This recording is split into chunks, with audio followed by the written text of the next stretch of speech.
Ladies and gentlemen, the League of American Theaters and Producers and the American Theater Wing present the 55th Annual Tony Awards with guest stars Joan Allen, Glenn Close, Dame Edna, Edie Falco, Gina Gershon, Cherry Jones, Audra McDonald, Reba McEntire, Donna McKechnie, Gwyneth Paltrow, Sarah Jessica Parker, Bernadette Peters, Natasha Richardson, Doris Roberts, Henry Winkler, with musical performances by a class act, Bells Are Ringing, Follies, Jane Eyre, The Full Monty, The Producers, and The Rocky Horror Show.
Ladies and gentlemen, your hosts for the American Theater Wing's 55th Annual Tony Awards, Mathew Broderick and Nathan Lane.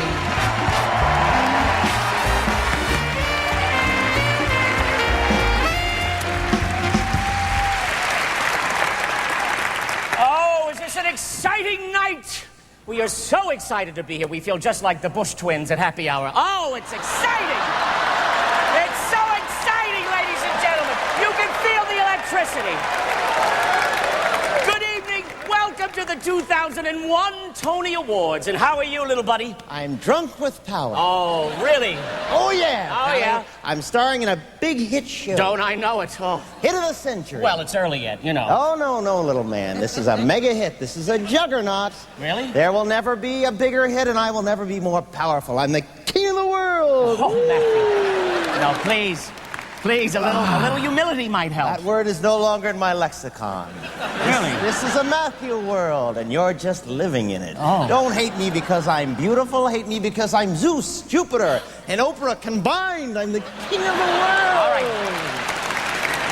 Matthew, please, don't get too cocky. Don't you think you're letting this go to your head? Yes, I have a... Yes, you pipsqueak. It has gone to my head. I have a big head. I have a gigantic head. In fact, it's gone to every part of my body. Every part of my body is huge. Enormous, huge. Much really? bigger That than could come in handy later at the party. But... Fool, you don't Please. get it. You don't get it, do you? No. We're the Sopranos of musical comedy. Really? We're bigger than Big Pussy. That's big. That's very big. I could have people killed. People killed? Why would you do that? Because it would amuse me. All right, that's enough. That is enough. Please. No, it's just the beginning, you unremarkable elf. You sideshow geek, you teeny tiny Virginia baked ham. Matthew, you know, there have been many wonderful shows on Broadway this season, and we are here to honor them all. You pathetic little kiss ass. I don't need you. I can take over Broadway without you. I am the Milky Way. No. I am the center of the universe. Matthew, a little irony. The other night... Even the moon fears me. All right, I know. No. They fear me. Yes, but I can see them shaking. All right. But, you know, the other night I'm flipping through cable, and there was a double feature, Godzilla and Isn't She Great? Apparently, it was an all-flop festival. Yeah. It's so funny. There you were chasing that big lizard right into the local video stores. Thanks. I guess I did get a little carried away. Yes. I think I fell for the hype. I know. All right. It's all right. It's all right. I'm telling you, after this commercial break, no one will even remember that you made a fool of yourself. Oh, really? Not a chance. Oh.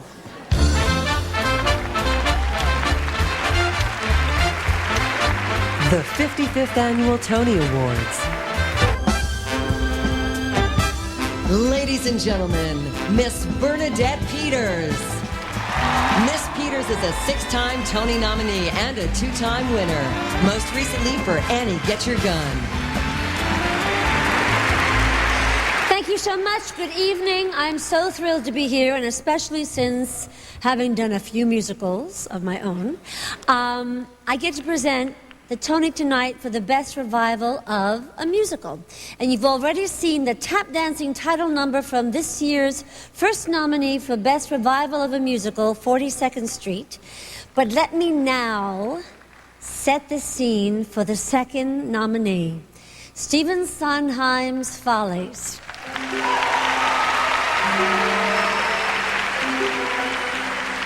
It is 1971, and Broadway's crumbling Wiseman Theater, once the glittering home in the 1920s and 30s of the fabled Wiseman Follies, is about to be torn down. Now the Follies girls return, both as youthful ghosts from the past and as aging showgirls back for a last reunion. Among them is Carlotta Campione, as played by the magnificent Polly Bergen. There's nothing like the shows we did here. Don't you miss it? I know when things are over, time moves on. Black Sable one day, next day it goes into hock. But I'm here. Top billing Monday, Tuesday you're touring in stock. But I'm here. First, you're another slow-eyed vamp. Then someone's mother. Then your camp. Then you career from career to career. I'm almost through my memoirs, and I'm here. Good times and bum times, I've seen them all, and my dear, I'm still here. Plush velvet sometimes, sometimes just pretzels and beer, but I'm here. I run the gamut, A to Z. 3 cheers and damn it, c'est la vie. I got through all of last year, and I'm here. Lord knows at least I was there, and I'm here. Look who's here.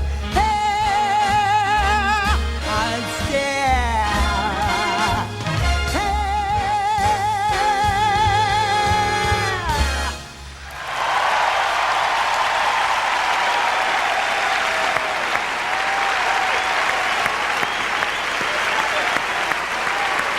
Good evening. I'm Mark Kudish. In the Tony-nominated revival of Bells Are Ringing, Ella Peterson is a switchboard girl who disguises herself by taking on different personalities to help others and ultimately falls in love with one of her clients. That would be me.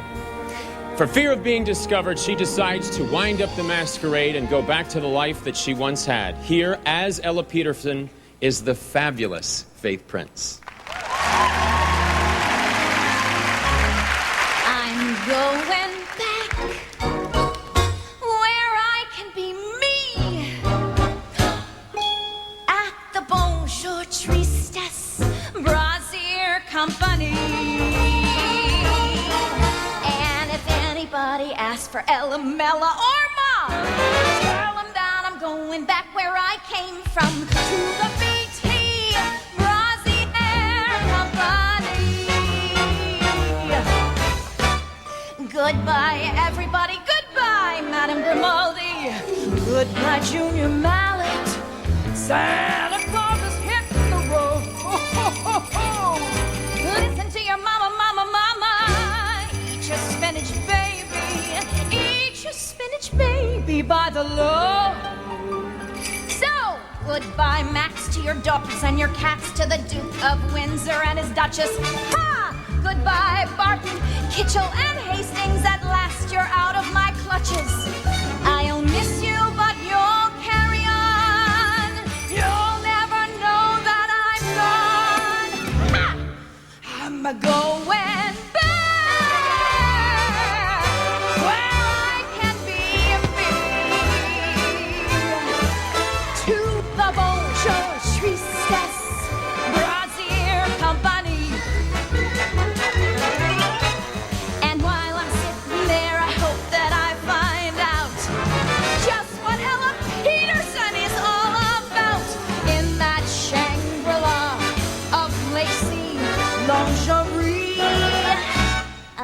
modeling on the side. To the bonjour tristesse, Brassiere company. Send me my meal there to the bonjour tristesse company.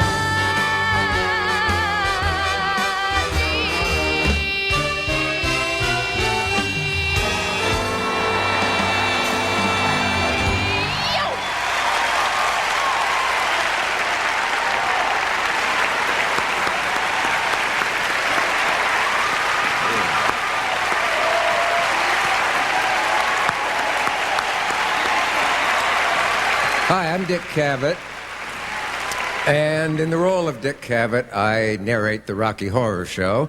So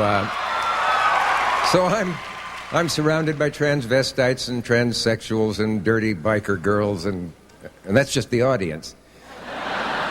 And that's just the joke. Here, meet some of my really weird friends. Charlotte, we're gonna take you on a strange journey.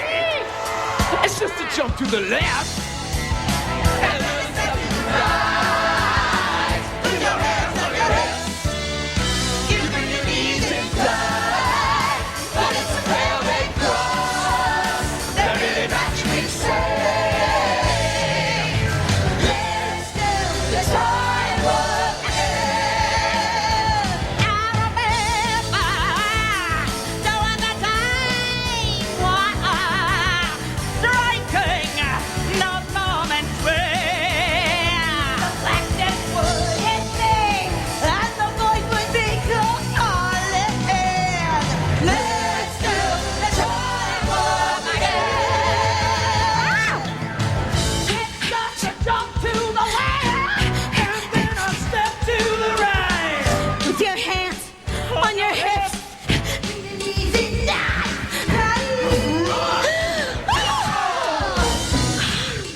It's me once again, and we have these four bright-eyed children, and they are the Tony Trophy bearers who you'll be seeing throughout the whole evening. They are the manly Harrison Chad from Beauty and the Beast, and the lovely Andrea Bowen and Lisa Mercer. They're both in Jane Eyre. And Mikael Bath, young Simba and the Lion King. I saw him Thursday night.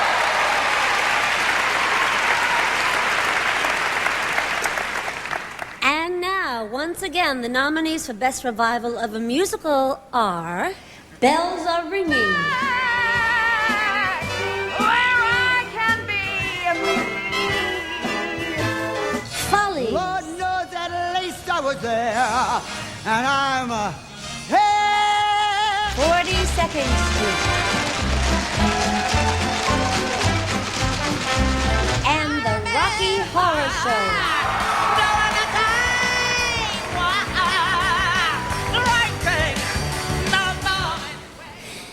And the American Theatre Wing's Tony for Best Revival of a Musical goes to 42nd Street. Accepting the award for 42nd Street, producer Michael David.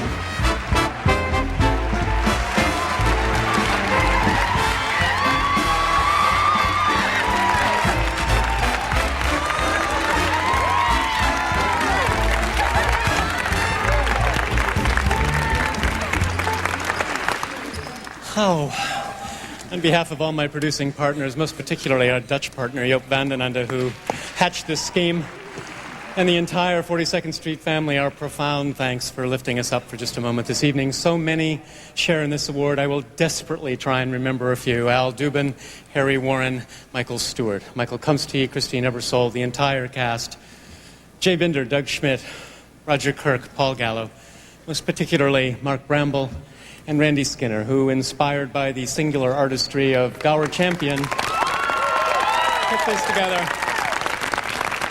And the hundreds of others who created this Valentine to old Broadway. It would seem tonight that the old can indeed be made gloriously new, heartwarmingly young. Again, thank you so much for us all. Thank you.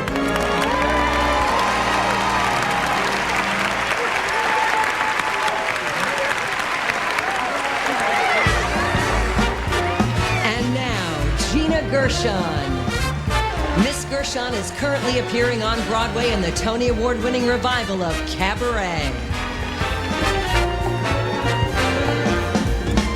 Good evening. Cabaret is my first Broadway musical, and I must tell you, there's nothing like it. So, it's truly an honor to be here tonight and to present tonight's 5 nominees for Best Performance by a Featured Actor in a Musical. These guys are all amazing. Roger Bart, the producers. Gary Beach, the producers. John Ellison Connolly, the full Monty. Andre de Shields, the full Monty. And Brad Oscar, the producers. And the 2001 Tony Award goes to Gary Beach, the producers.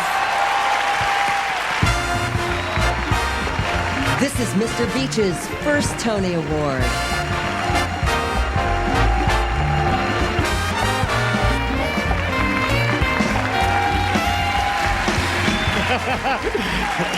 Heil Mel! Oh, man, from whom all blessings flow. Everyone in this category, this was a tough category, man. You're up against Andre and John and Roger and Brad, and this is incredible. I am the happiest boy in the 5th grade. I've been given this gift.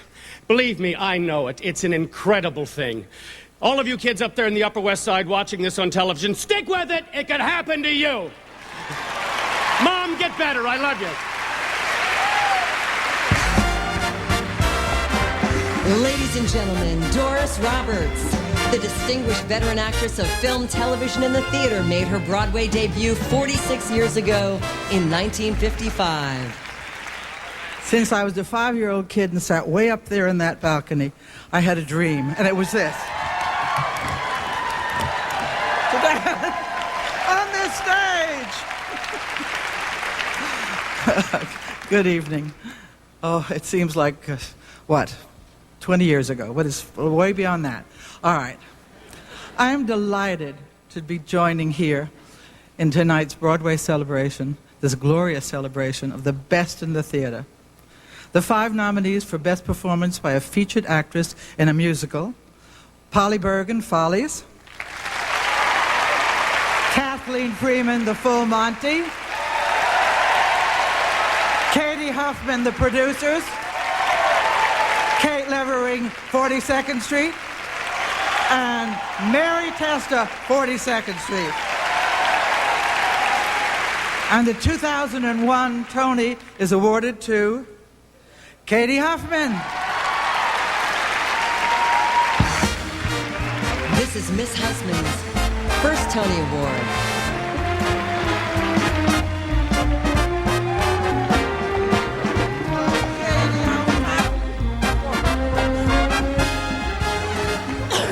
So many of you. I have been practicing this speech since I was about 8 years old. Now I can't remember what to say. God, Mel Brooks, genius. Susan Stroman, the genius. Nathan Lane and my sweet Leo, Mathew Broderick. It's such a privilege and a pleasure every single night. my husband for having foresight and loving me, and the entire cast that is so wonderful, and our designers and our collaborators, and oh, it's just great. This is great.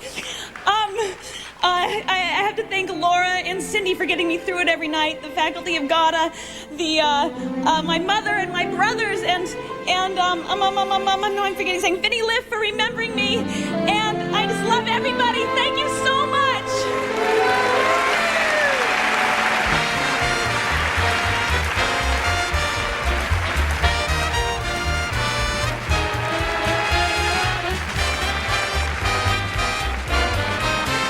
Coming up when the Tonys continue on CBS, the cast of The Producers and the full Monty will get naked in prime time.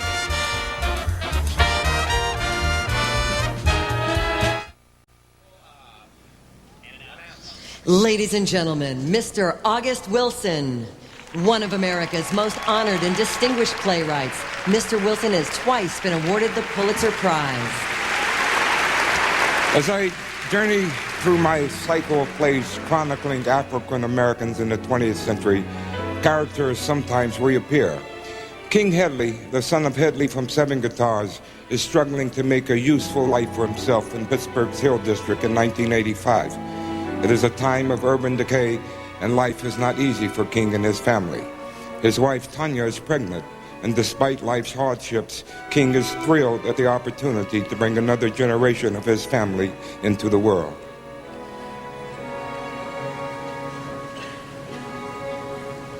Your life is my life. That's what you can't see. I'm living for you.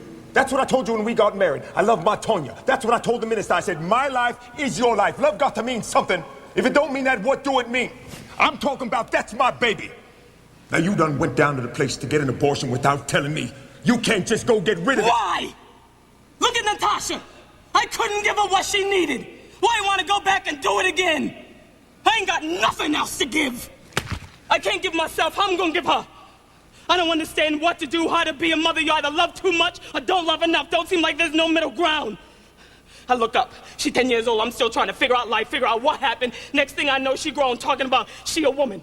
Just because you can lay down and open your legs to a man, don't make you a woman. I tried to tell her that.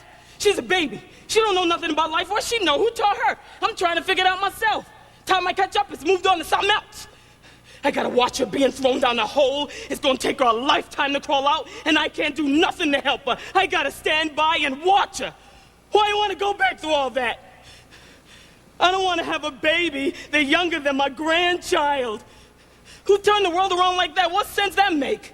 I'm 35 years old, don't seem like there's nothing left. I'm through with babies. I ain't raising no more. Ain't raising no grandkids, I'm looking out for Tanya. Ain't raising no kid to have somebody shoot him, to have his friends shoot him, to have the police shoot him. Why you want to bring another life into this world that don't respect life? I don't want to raise no more babies when you got to fight to keep them alive. You take little Buddy Will's mother up on Bryn Mawr Road, what she got? A heartache that don't never go away. She up there now sitting down in the living room, she got to sit down because she can't stand up. She's sitting down trying to figure it out, trying to figure out what happened. One minute her house is full of life, the next minute it's full of death. She was waiting for him to come home, and they bring her a corpse. I ain't going through that. I ain't having this baby, and I ain't got to explain it to nobody.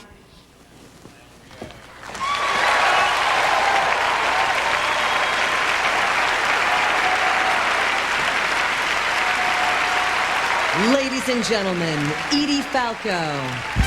Miss Falco made her Broadway debut in 1998 in Warren Light's Tony Award-winning Sideman. Hello. It is such a huge honor to be here tonight to present this award. Frankly, it's just refreshing to be on any Sunday evening telecast without a plate of ziti.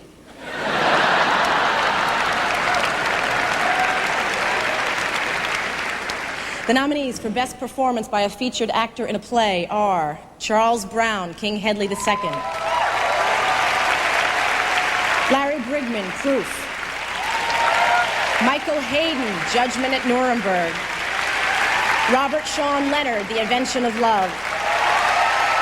And Ben Shankman, Proof. And the American Theater Wing's Tony goes to Robert Sean Leonard, The Invention of Love. This is Mr. Leonard's first Tony Award.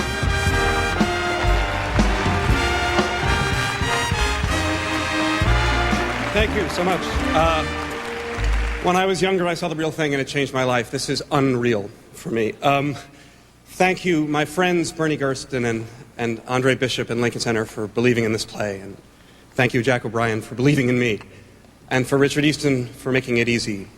And the most remarkable cast and crew at the Lyceum every night. And mostly to Tom Stoppard for the light itself against the darkness. I'm so glad I know you and that I'm in your play.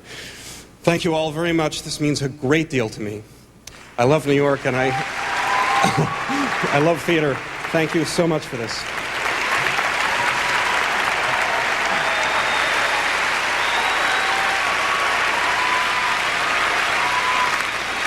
Ladies and gentlemen,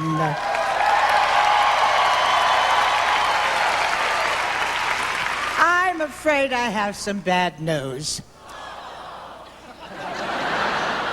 I am not going to be taking my clothes off tonight. But somebody is. They may not be young, they may not be pretty, they may not even be very good, but for tonight, one night only, they're here, they're live, and they're going for no less than the full Monty.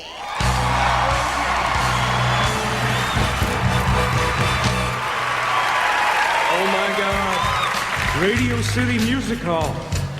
My ministers out there. That's nothing. There's Polly Bergen. Then I'm not going the full Monty. I don't mind. I'll go the full Monty. Who asked you, Godzilla? Sing. Did I capture your imagination? Did I break you down and make you smile? It's a serious little situation. Why don't we loosen up and dance a while?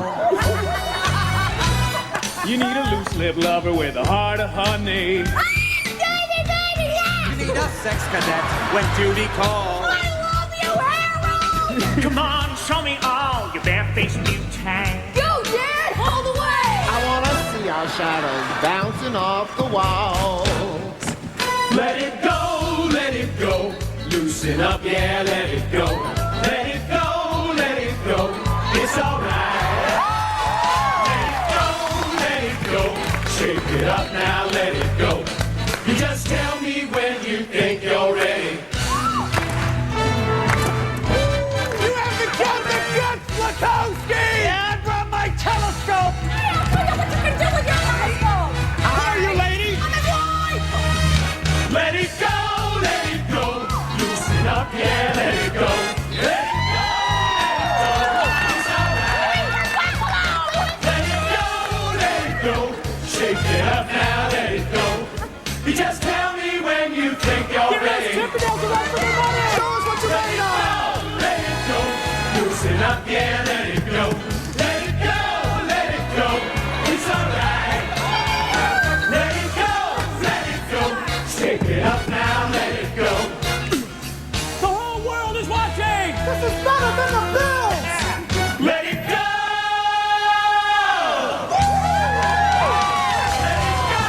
Let it go! Loosen up, yeah, let it go. Let it go! It's alright. Let it go!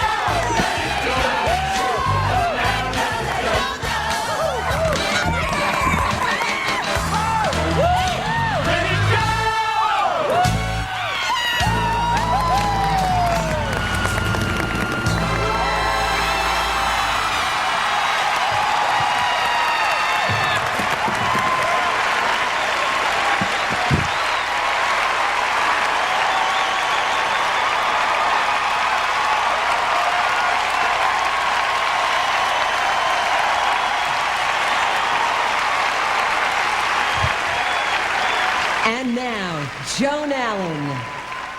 Miss Allen is a winner of the Best Actress Tony in 1988 for Burn This.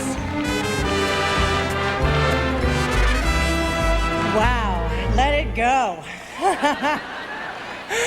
Good evening. It's a great pleasure to be standing once again on a New York stage, a very large New York stage, and to be taking part in the 2001 Tony Award presentation. The nominees for Best Performances by a Featured Actress in a Play are Viola Davis, King Hedley II, Joanna Day, Proof, Penny Fuller, Neil Simon's The Dinner Party, Marge Keller, Judgment at Nuremberg, and Michelle Lee, The Tale of the Allergist's Wife.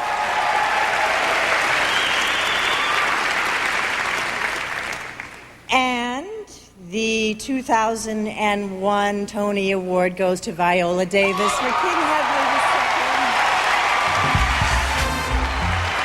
This is Miss Davis' first Tony Award.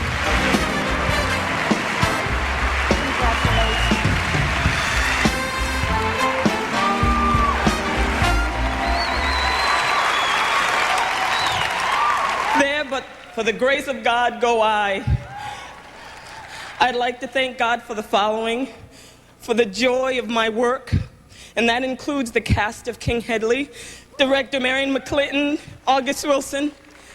I'd like to thank him for giving me enough humility to know that I'm not the best. I'm just one of the many blessed people in this business. And for the joys of my life, my love, Julius Tennant, and my family, the Davis family, especially Mom and Dad, Dan and Mary. I know you're so excited watching right now, and I just want to tell you, after so many years of being proud of me, I want to tell you that I'm very proud of you. Thank you.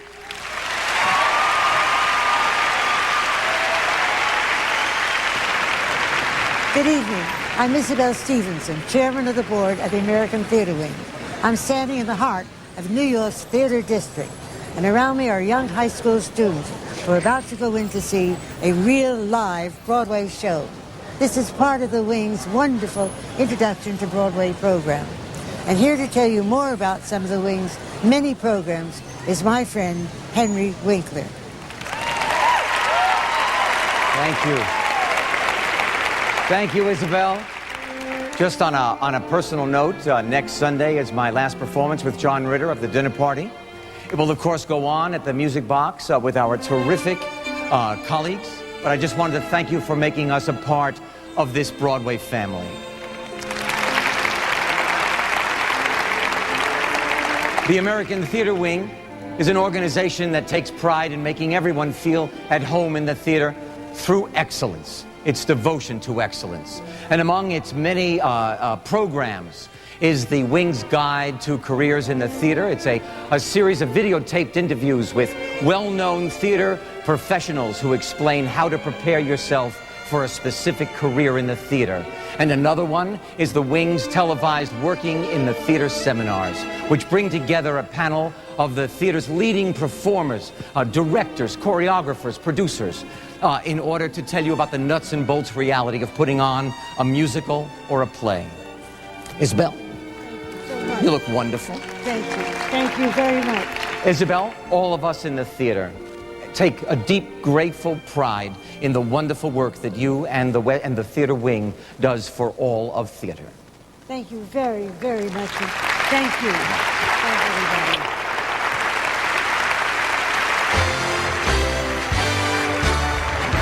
The 55th Annual Tony Awards, sponsored by AccuView Brand Contact Lenses, advancing the science of sight, and by Broadway.com. Experience the best of Broadway at Broadway.com.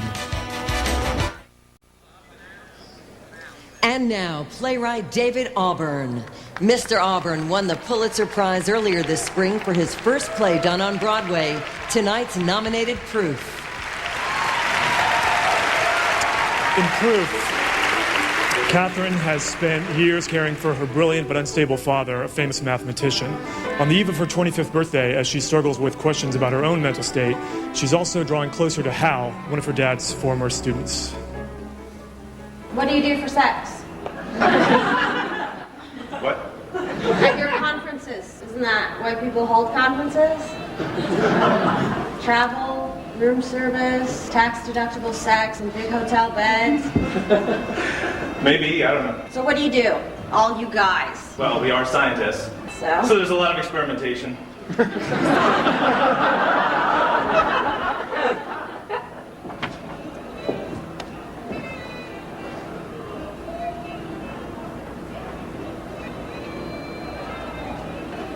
Ah, That was nice. really? Yes. Again? Yes. I always liked you. You did.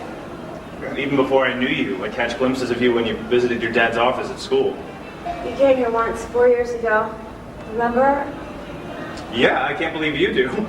I was dropping off a copy of my thesis of your dad. Jesus, I was nervous. You look nervous. I can't believe you remember that. I remember you. I thought you seemed not boring.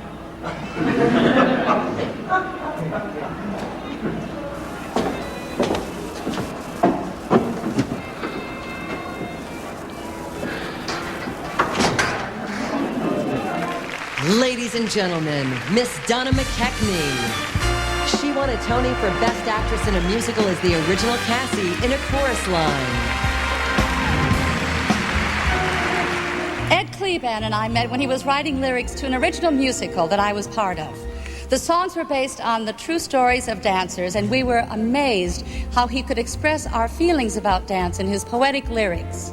He and composer Marvin Hamlish won the 1976 Tony Award for their songs for a chorus line. He was determined to write music as well as lyrics for his next musical. He died at the age of 48, and it looked like this would never happen. Until now. This next Tony-nominated musical, A Class Act, tells Ed Kleban's life story in his own words and music. Eddie, don't give up. Take a risk. Hey, do you remember that song you wrote? Follow the bend in the river. Get where you're going to be. So if I don't need to hear any of my songs right now, I'm a little depressed. Follow the wind in the valley, over the hill to the sea. Now I am begging you to stop. Only the heavens to guide you. Yonder, wherever you roam. Now sing with me. No. But if you follow your star, Eddie, follow your star, You'll find home. You'll find. Words and music. I love them. And especially what happens when you put them together into songs and sing them. In a large building, in a central part of town with a lot of people listening who have all paid a great deal to get in. you'll find home.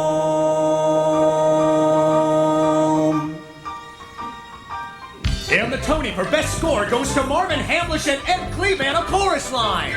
I have lost and I have won. Losing isn't any fun. Rain is fine, but when it's done, sun is better.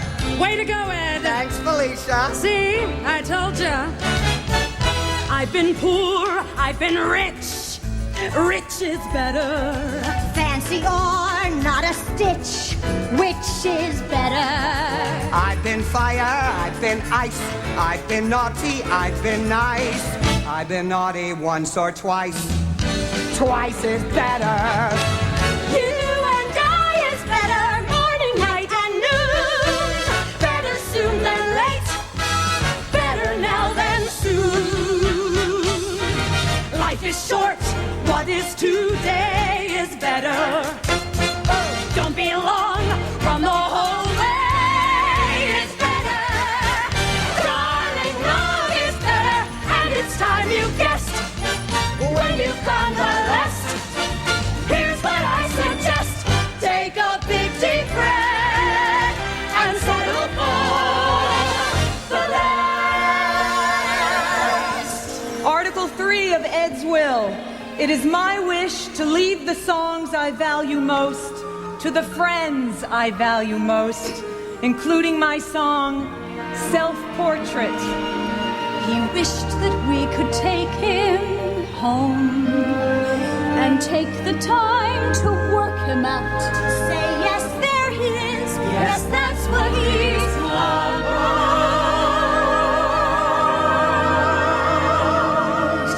The joy of him, The silliness.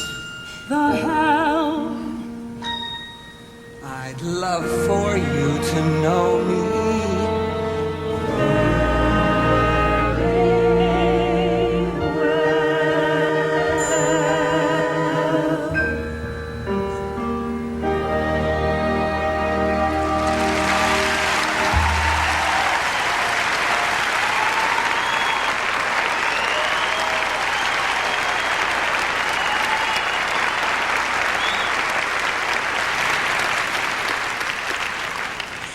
As an original member of Chicago's Steppenwolf Theater Company, I am proud now to introduce a scene from the Tony-nominated revival of One Flew Over the Cuckoo's Nest, in which a brash new mental institution inmate, Randall McMurphy, played by Gary Sinise, becomes the object of Nurse Ratched's tyranny. That look on Warren's face. Oh, boy, that look when you threw that old bear hug on him, boy. Oh! Come on, Chief. Why don't you laugh right out loud? Come on, you gotta laugh, especially when things ain't funny. Come on. I'll get you. Hey, come on. come on, go ahead. Hey,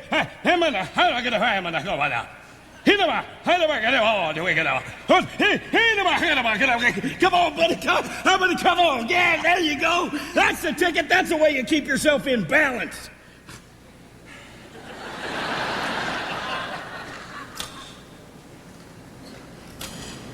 Hey, know something? I think you're getting bigger. Yeah, look at that foot, size of a flat car there. You keep growing that way, pretty soon they have to spring you. Yep, there'll be big Chief Bromden. He's cutting down the boulevards, men, women, and kids rocking back on their heels to peer up at him. Whoa, what giant is this here? He's taking 10 feet in a step and he's ducking for telephone wires. He comes stomping through town. He stops just long enough for virgins. The rest of you twitches don't even bother lining up. What's so amusing? I don't think you get the point. We had a meeting, Randall. The staff agreed that it might be beneficial for you to receive shock therapy, but we won't, provided you are prepared to admit your mistakes. You got a paper I can sign? A paper? Yeah, and then you could throw in some other things, too, like how I'm part of a plot to overthrow the government, and how I think life on your ward is just the sweetest thing this side of Hawaii. Randall, we are trying to help you. Do I get my pants slit? You gonna shave my head? Hey, I'll go first. Don't be scared, Chief. Chief, come on. They can't hurt me. They sure as hell can't hurt you. Oh, look at that. Here, check the oil while you're at it there, will you, buddy? Hey, what's that? Conductant. Anointest my head with conductant. Do I get a crown of thorns, too? Papa. Don't holler, Chief. If you gotta holler, you make it guts ball. Guts ball. Howdy, engine. Come on, louder. Come on. Hey, ho, look at that. I do get a crown. Wire, briar, limber, lock. 3 geese in a flock. Open, hon. 1 flew east, 1 flew west there, 1 flew over the cuckoo.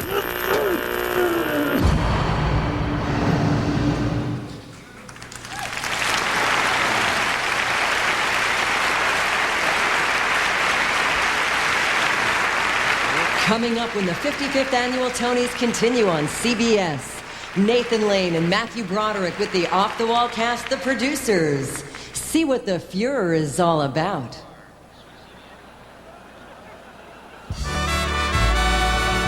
Ladies and gentlemen, Cherry Jones.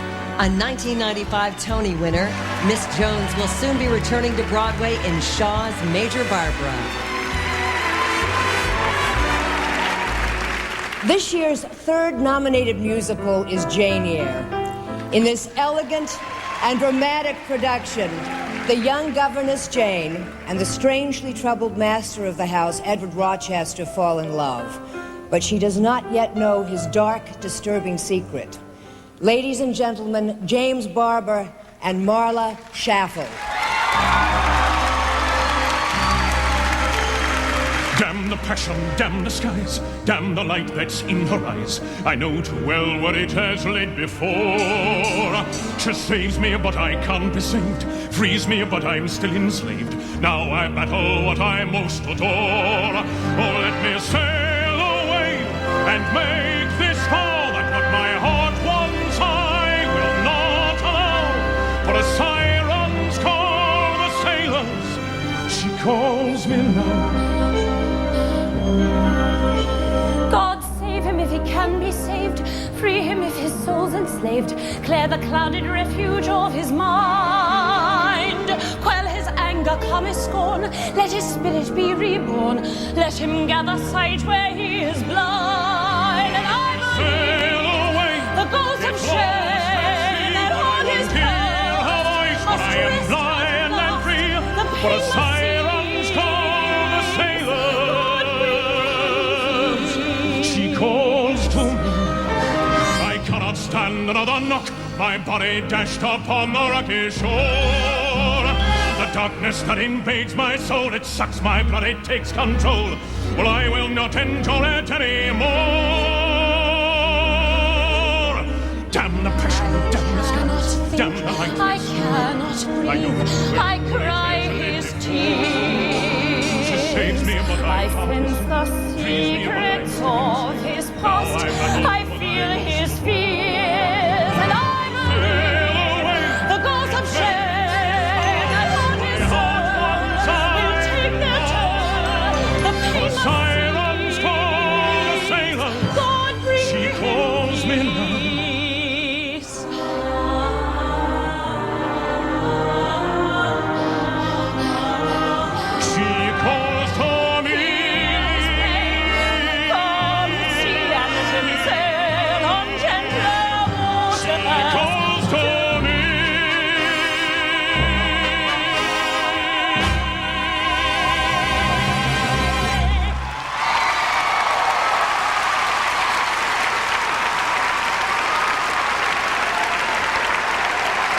Ladies and gentlemen, Sarah Jessica Parker. Miss Parker will be returning to New York on the stage next fall in a new play entitled Wonder of the World. Good evening. My name is Mrs. Leo Bloom.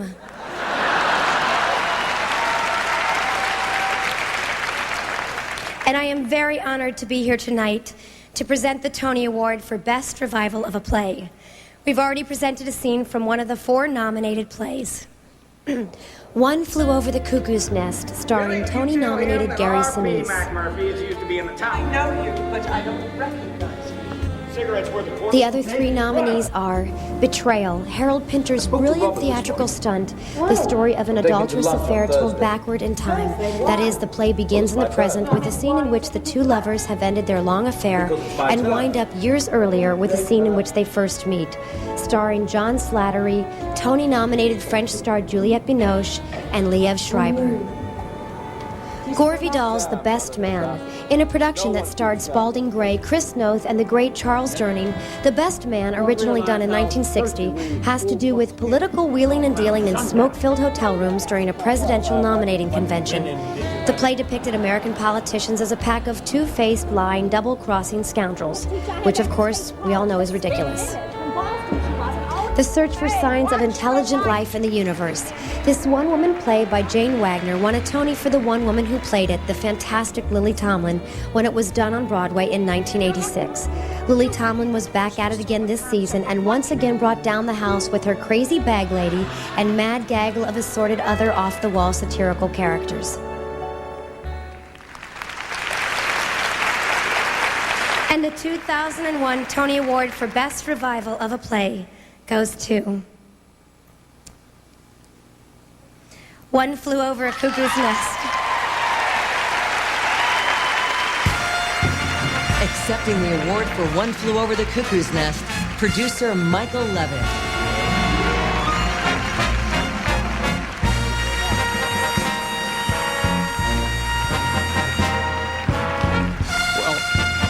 Hello, thank you. We have as many people in the show as we do coming on stage right now. So first of all, on behalf of myself and my 10-year relationship with Fox Theatricals, I want to thank our partners on the show, our producing partners, Elizabeth Williams and Anita Waxman and Dory and John and Randall. I want to thank executive producer Kristen Kasky and our general manager, Bob Cole. I especially want to thank Gary Sinise for his extraordinary performance in the show. I want to thank Amy Morton and an extraordinary cast and crew. I want to thank our director, Terry Kinney. We share this with you, Terry. I want to thank Dale Wasserman. Dale, thank you for trusting me with your play. I want to thank Michael Gennaro and Martha Levy and everyone at Steppenwolf Theater for 25 years of extraordinary, provocative theater. And lastly, I want to thank my wife, Lisa, and all the family for all the company. Thank you very much.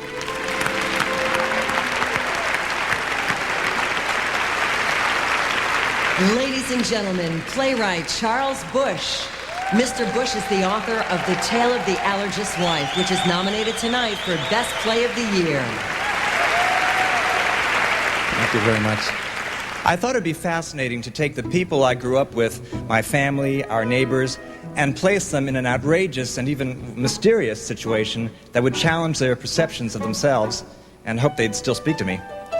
Marjorie Taub is the wife of a successful doctor. Her raging midlife crisis is interrupted by the sudden reappearance of her childhood friend Lee, who throws Taub's lives into a Cuisinart of new possibilities.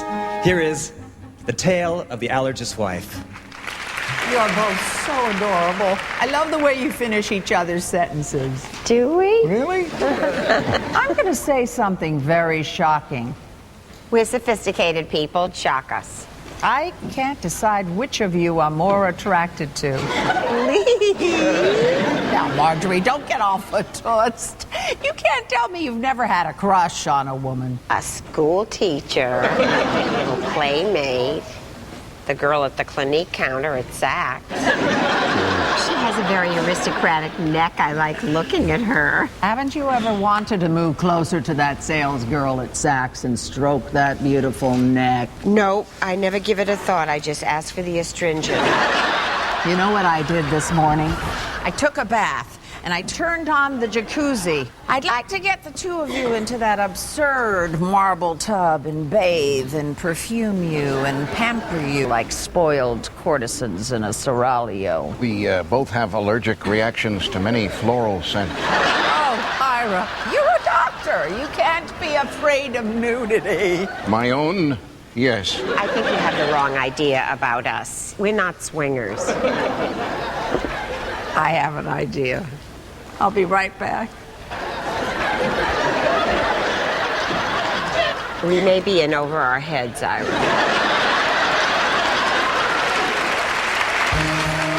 Coming up, the award for Best Performance by an Actress in a Play.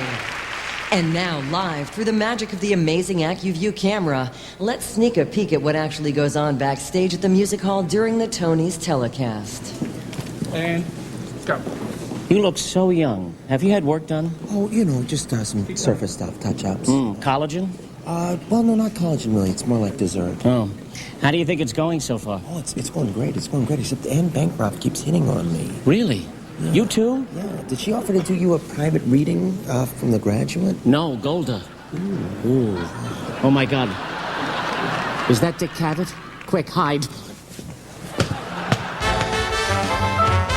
The 55th Annual Tony Awards, sponsored by Visa, the only card accepted at the 2001 Tony Awards. Visa, it's everywhere you want to be.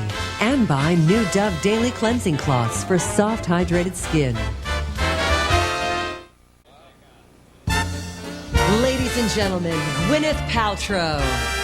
The Academy Award-winning film star has for many years won raves for her work on stage at the Williamstown, Massachusetts Theater Festival. Good evening. I'm delighted to be here tonight. The nominees for Best Performance by a Leading Actress in a Play Our Juliette Binoche, Betrayal. Linda Lavin, The Tale of the Allergist's Wife. Mary Louise Parker, Proof. Jean Smart, The Man Who Came to Dinner. And Leslie Uggams, King Hedley II. And the American Theater Wing's Tony goes to Mary Louise Parker. This is Miss Parker's first Tony Award.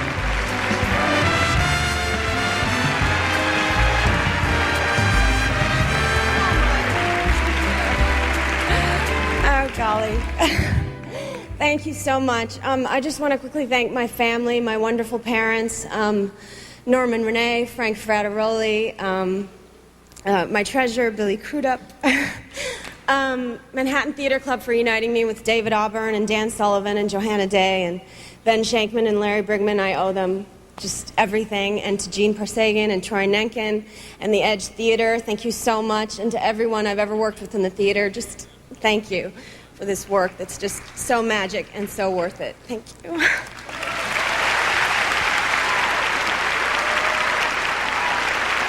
Ladies and gentlemen, England's most prolific and honored living playwright, Mr. Tom Stoppard.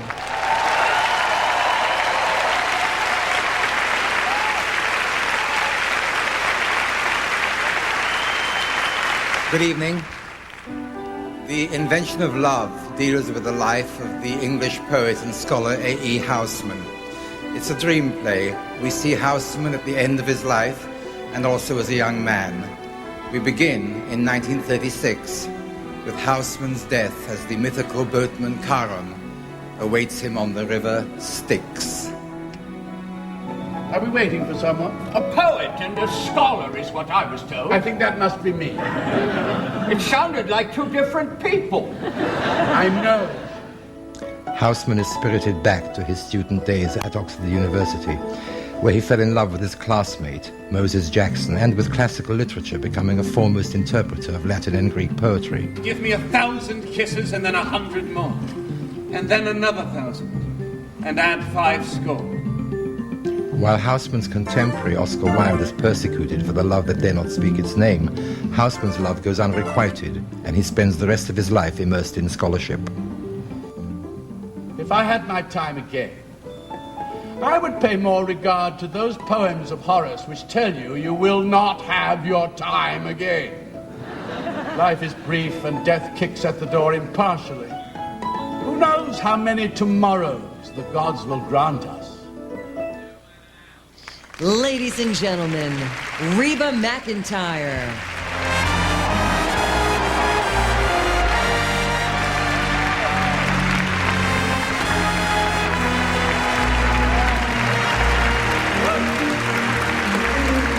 Thank you so much and good evening.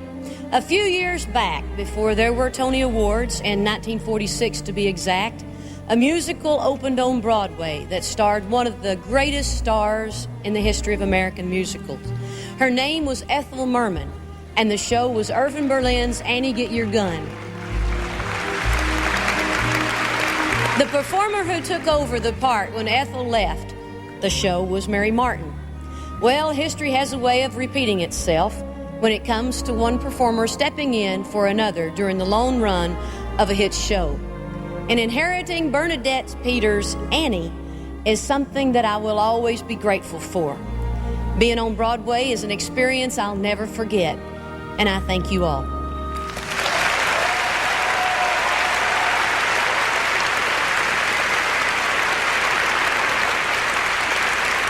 Now it is my pleasure to present the Tony Award to this year's leading actress in a musical. The nominees are Blythe Danner for Follies, Christine Ebersol, 42nd Street, Randy Kraft, A Class Act, Faith Prince, Bells Are Ringing, and Marla Schaffel, Jane Eyre. And the Tony Award for Best Leading Actress in a Musical goes to Christine Ebersol, 42nd Street. This is Miss Ebersol's first Tony Award.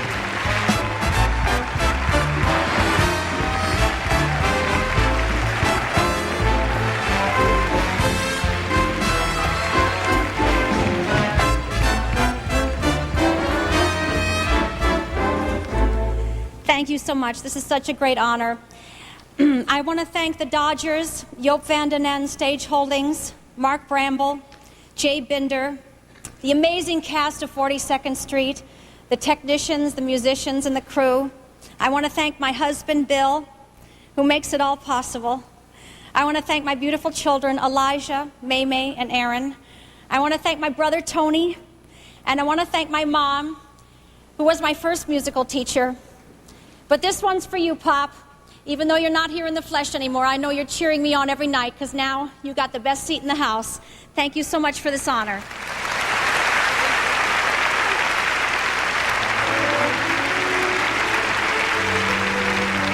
Earlier this evening, the following awards were presented. First, for Best Choreography. Susan Stroman, the producers. I want to thank the producers of the producers for all their support and their calm manner that's got us through. Best Orchestrations. Greg Besterman, the producers. Musical Book. The producers, Mel Brooks and Thomas Mayer. I'm going to have to do the hardest thing I've ever done in my life. Act humble. Best Original Score. The producers. I love you all. It's been wonderful being here. I'll see you in a couple of minutes. Goodbye. Best Scenic Design. Robin Wagner, the producer. Best Lighting Design. Peter Kazarowski, the producers.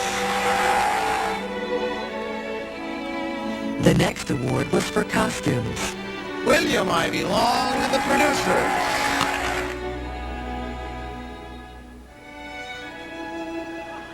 Best Direction of a Play. Daniel Sullivan for There must be some mistake. I had nothing to do with the producers. Best Direction of a Musical. Susan Stroman, the producers. Thank you so much to the cast, too, because you're the reason that I have this for that wonderful company led by Nathan and Mathew. The special Tony was awarded to a regional theater, the Victory Garden of Chicago.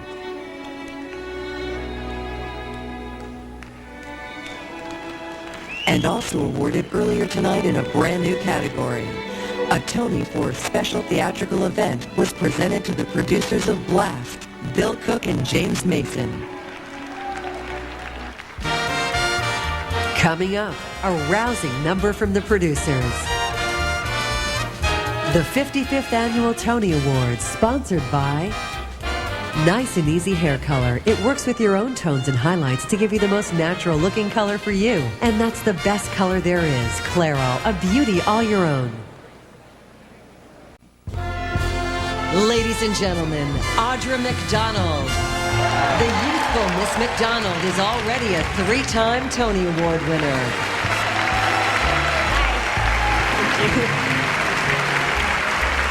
Thank you.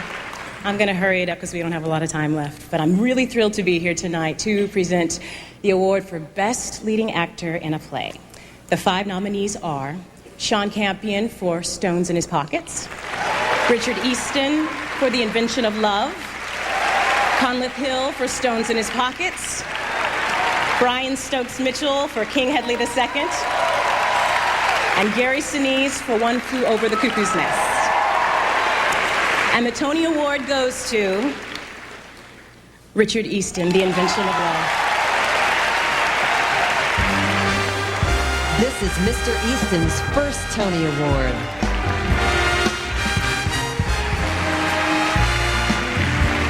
Thank you so much. This is tremendous.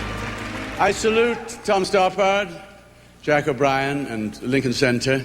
They're very grand people to work for, Lincoln Center, Bernie and Andre. And wonderful company of actors and stage managers. As is usual with the Jack O'Brien production, we had a great many laughs during this production. It was really quite wonderful. And the beautiful old Lyceum, which encloses us, its particularly friendly staff and crew who have made life a really great joy. And also in that theatre is the benevolent presence of Ellis Rabb, looking after us all with a blessing on our endeavours. Thanks to all the above, and to you, thank you so much.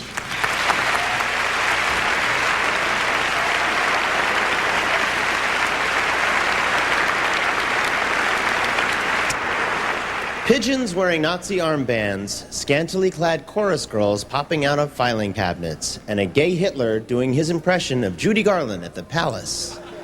What does it all mean? It means Mel Brooks has come to Broadway with a musical version of his classic 1967 film, The Producers. Leopold Bloom, me, and his partner in crime, Max Bialystock, Nathan Lane, set out to produce the biggest flop in Broadway history. But first, Max has to raise the money the old-fashioned way, from elderly, sex-starved widows. Here's Nathan as Max, launching himself into Little Old Lady Land.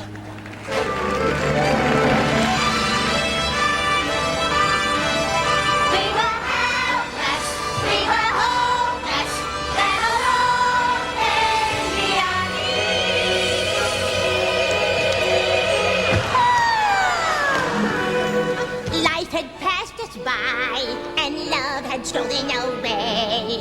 At the end of our road, we'd given up hope of one lost rule in the hay. Discarded dolls, abandoned wrecks, condemned to a life of sitting and knitting when all we really wanted was sex.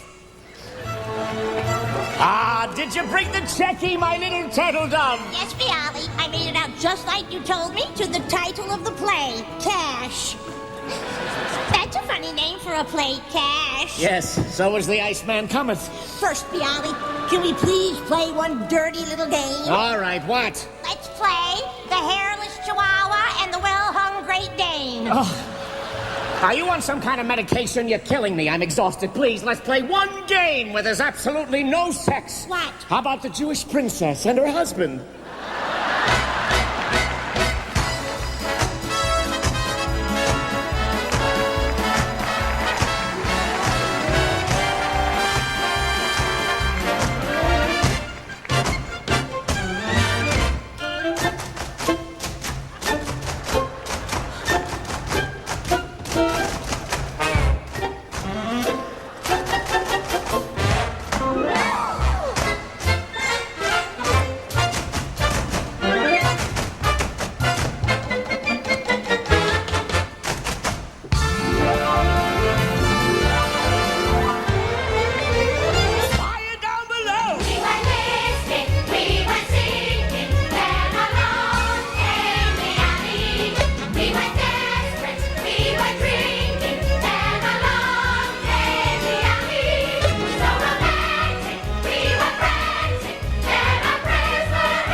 Do it.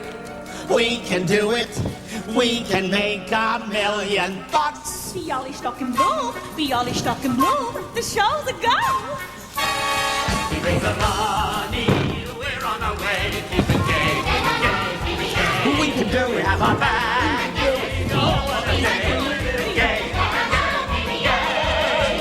Wonder and wonders with hammer and ash. Falling on thunders. We know that we can do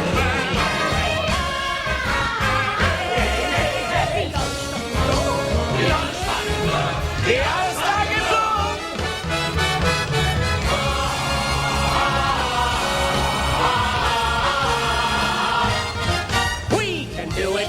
Hey.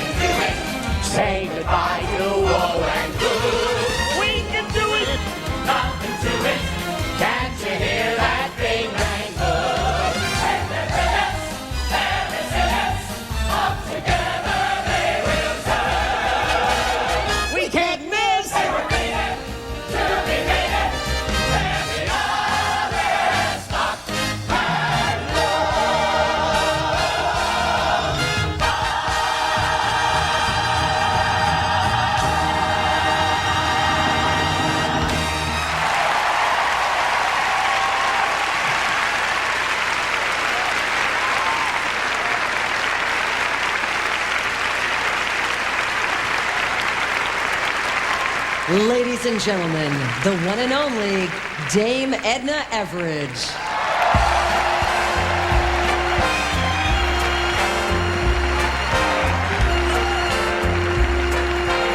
Hello, possums. Isn't this exciting? Isn't it? And don't you love... This is... Eat your heart out, Reba McEntire. This is my Edna Oakley frock, possums. And I'm going to be wearing this when I take over from little Reba in that lovely show. I feel a very spooky sense of déjà vu tonight because it's a year ago since you gave me my beautiful Tony. And I've still got it. Isn't that wonderful? I've kept it. I have. It's a little bit heavier than this, as a matter of fact, and slightly bigger. But it's amazing what they do with fiberglass, isn't it? It is. Well, it's a very special night. I've been busy, of course. I've been advising the Bush family on their forthcoming visit to Europe. I lent them my atlas. Isn't that lovely? And a lot of people have wickedly and cynically suggested that the president doesn't know too much about international matters, but I can swear to you that he is a regular customer at the International House of Pancakes. Isn't that lovely? Now, I know you're all in suspense, so I'm going to read the contestants because this is a very exciting moment. It's a bit difficult holding this. Oh, Tony, I'll just put it there. The contestants are Mathew Broderick from the producers,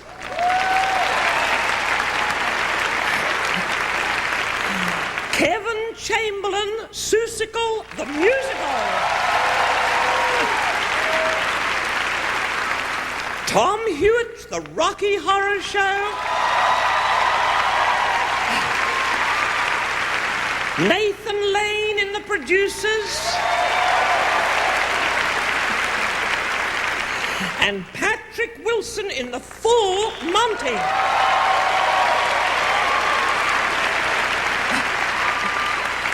And the lucky possum who will accept this personally warmed Tony Award is Nathan Lane! This is Mr. Lane's second Tony Award. He won earlier in 1996 for a funny thing that happened on the way to the forum. Thank you, darling.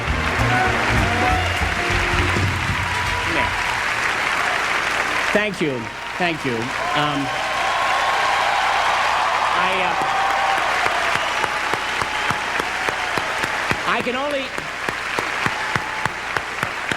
I can only accept this on behalf of the two of us, and not just because I worship and adore Mathew, but because we are very much a team, and believe me, without him, I'm nothing. You can hold this, and later, if you're good, we'll get ice cream. I want to thank everyone at the St. James Theater, especially our hardworking backstage crew, stage management, wardrobe, hair, and most especially my dresser friend and psychologist, Ken Brown. I want to thank our great designers, William Ivy Long, Peter Kazarowski, Robin Wagner, our brilliant musical staff, Patrick Brady, Doug Besterman, and the invaluable Glenn Kelly, Warren and Lisa for their kindness and patience, Tom Meehan for his great work on the book, an incredible cast, and Susan Stroman for her pure brilliance and mind-boggling inventiveness. Mel Brooks, as comedy legends go, is probably the most adorable. I love you, Mel, and I thank you for wanting me to play this beloved character, and I am so proud to have made this journey with you. And if I share this with Mathew, I also share it with another great actor, the late, great Zero Mostel, who... the real Max Bialystock, who was an inspiration to anyone who ever saw him. And on a personal note, sadly, my mom passed away about a year ago, but more than anything else, she loved to see me sing and dance in a musical. So for that and for many other reasons, I dedicate this in her memory. Thank you very much.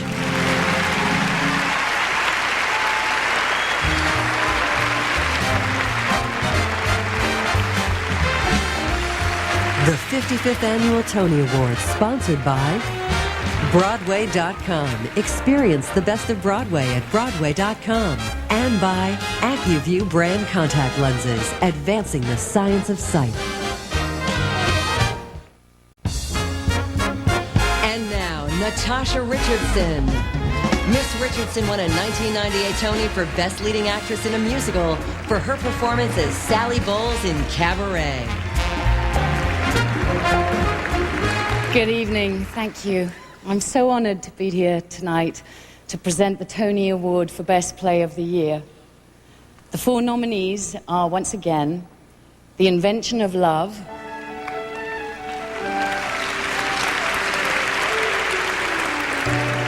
King Hedley II,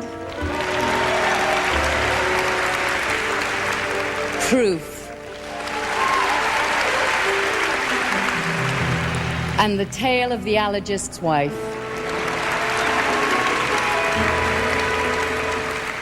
And the 2001 Tony Award for Best Play goes to Proof.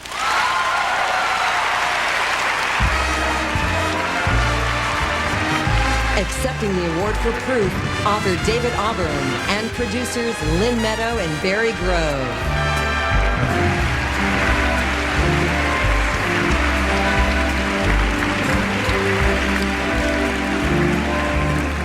Thank you very much. I would like to thank Director Dan Sullivan and the brilliant design team and cast that he assembled.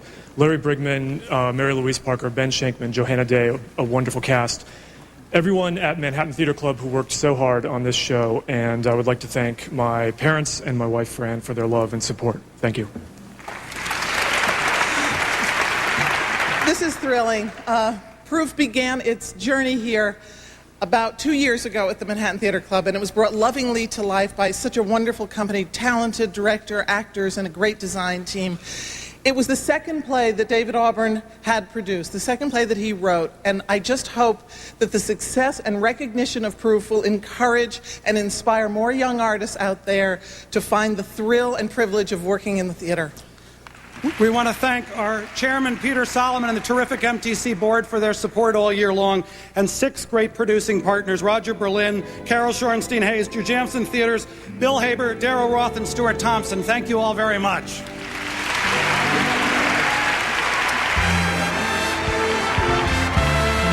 Ladies and gentlemen, Miss Glenn Close. Miss Close, the distinguished film star, is also a 3-time Tony Award winner.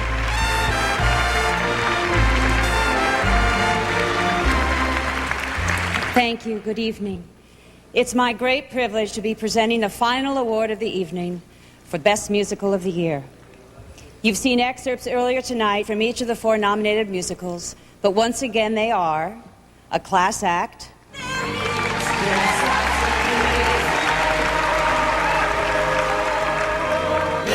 The Full Monty,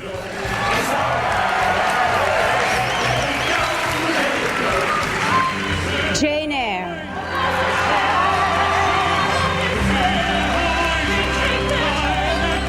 and The Producers. And the 2001 Tony Award for Best New Musical goes to... They've broken the record. The Producers. Accepting the award for The Producers, producers Rocco Landisman and Mel Brooks.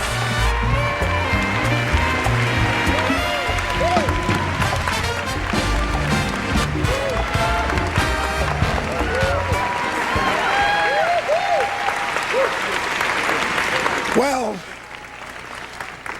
I want to thank Hitler for being such a funny guy on stage.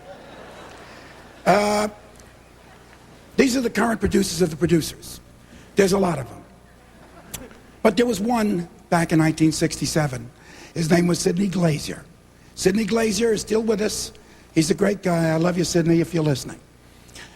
Mike Hertzberg was my first assistant director. Alpha Betty Olson helped me organize the script.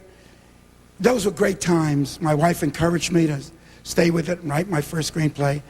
And now that screenplay has turned into one of the best musicals I've ever been associated with. Anyway. And I I have to thank Susan Stroman for her genius in making it all happen. Tom, the guy who wrote, it took 3 years to write The Producers and 3 years to write the musical of The Producers, and Tom Meehan was there all the way, telling me when it sings and when it talks. Thank you, Tom Meehan.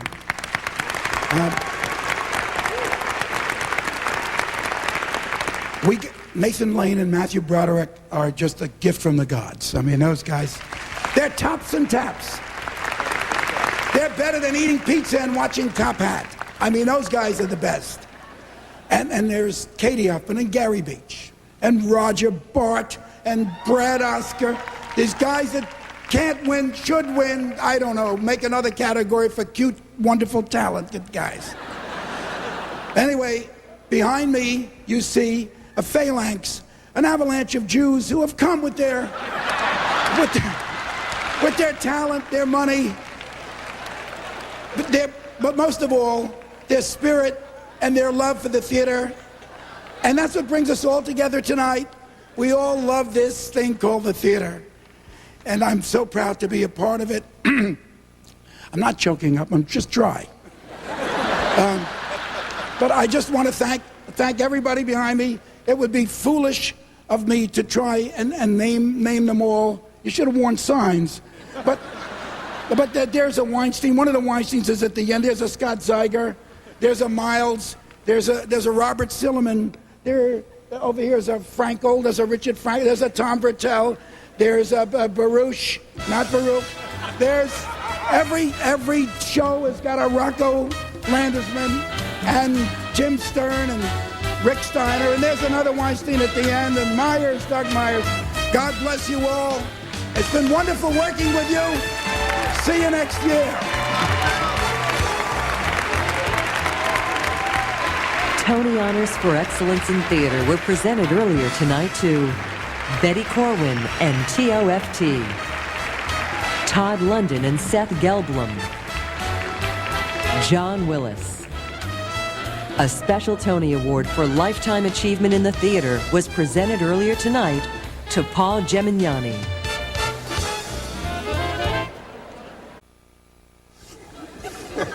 Unfortunately, security couldn't wrestle Mel Brooks to the ground. So he's still talking!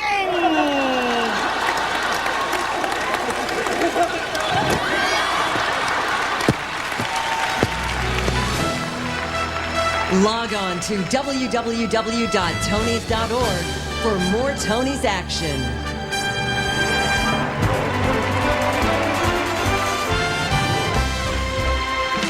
Travel provided by Continental, proud to be the official airline of Broadway.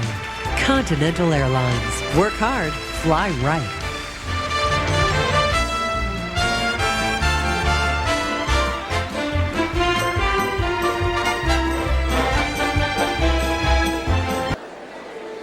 And by contributions to your PBS station from viewers like you. Thank you.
First 10 awards, Tonys 2001.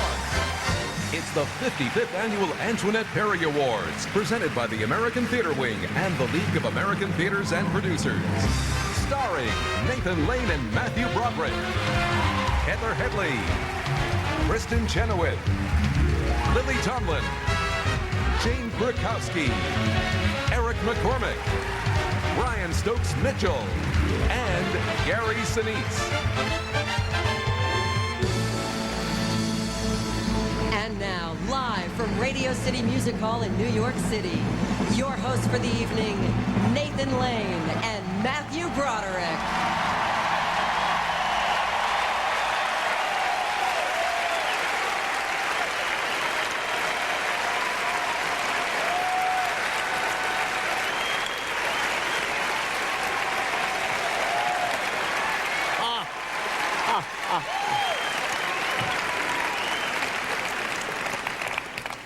Good evening, ladies and gentlemen. Welcome to the PBS portion of the 2001 Tony Awards. The classy, dignified portion of the telecast. Before we move over to CBS and start voting people off the island.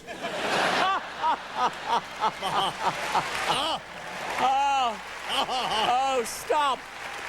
Stop it at once. Say, Mathew, what's an immunity challenge? We don't have a frigging clue. We're in the theater.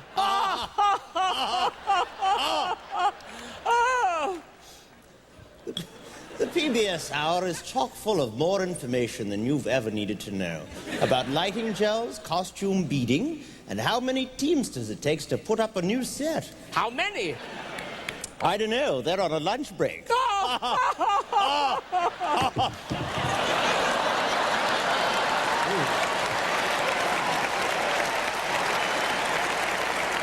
Just kidding. But seriously, we'll be giving out many important awards and you'll see many famous stars. And of course, your PBS host will be the legendary theater actress, Pamela Anderson. Really? Will it really? No, but look how everyone perked up. Now we have to take a nap and try to increase our TV Q ratings before the CBS telecast. So good luck, everyone. And remember, there are no losers tonight, only winners. Yeah, right, and I'm joining the cast of the vagina monologues. Stop! Stop it!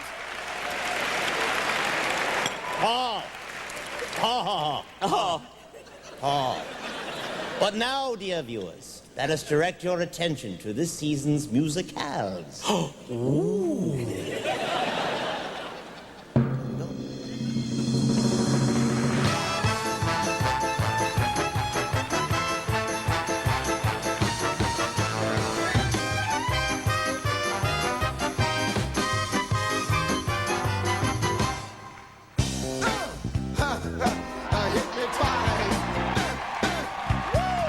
Monty is about out-of-work men who are really at desperate measures. And I don't know where I'm going, and I don't know why I'm here. All I know is that the future will include another beer. I think what it's about is friendship and people in sort of a desperate situation and making the best of it. When I'm working on songs, I try to be relaxed. I'm basically a rock musician. I've never written a musical. And when I got the chance to do this, I saw that there were characters that I could relate to. You bend, you spin, you drive, and then you're in the paint. When we were auditioning for the Full Monty, I was specifically looking for actors who weren't dancers. I didn't want dancers. I was looking for a regular Joe who drinks beer and pretzels and gets up and tries to do a strip routine. Let it go, shake it up now, let it go. You just tell me when you think you're ready. It's 12 o'clock in the pitch black night. I can't contain my wanderlust. Jane Eyre is one of the greatest love stories ever written, and so the greatest central musical ideas are to do with what Jane and Rochester feel for each other. My second For me, Charlotte Bronte's words on the page were remarkable, and a lot of those lines eventually became lyrics.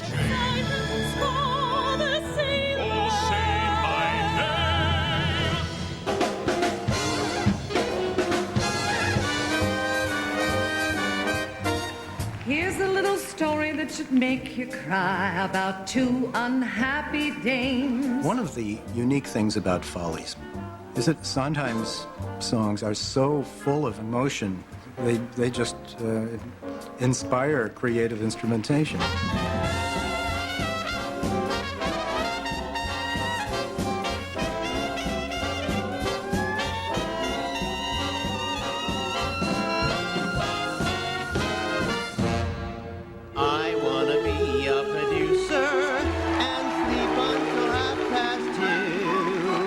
From the producers, because we are in the world of Mel Brooks and because he is well known to everyone, there's a sense of freedom to try comic ideas that might, in normal circumstances, seem outrageous. 5, 6, 7, 8.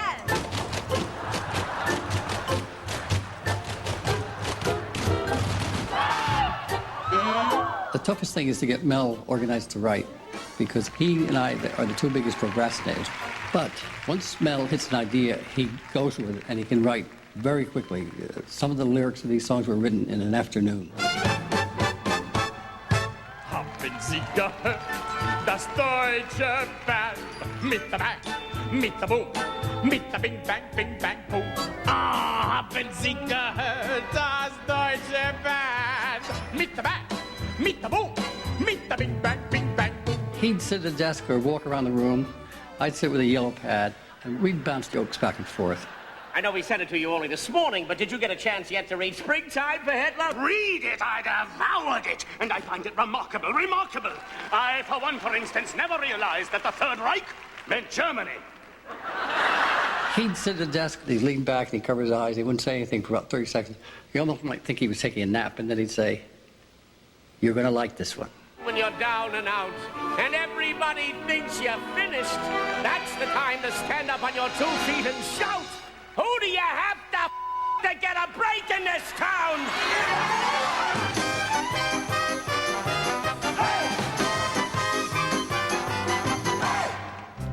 And the Tony for Best Score goes to Marvin Hamlish and Edward Cleave on a chorus line. Class Act is essentially made up of 5 unproduced scores of Ed Cleban. He was known primarily as the lyricist of a chorus line, but he wrote a lot of music that was never heard. I've been fat, I've been thin, thin is better. Yeah. I've been out, I've been in, in is better. Each and every song, I think, is in some way about Ed himself.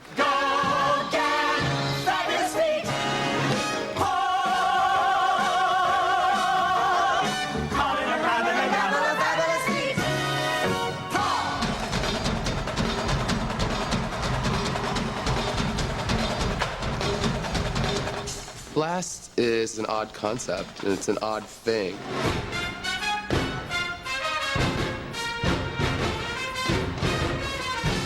The performers came from everywhere. They came from drum and bugle corps and marching bands.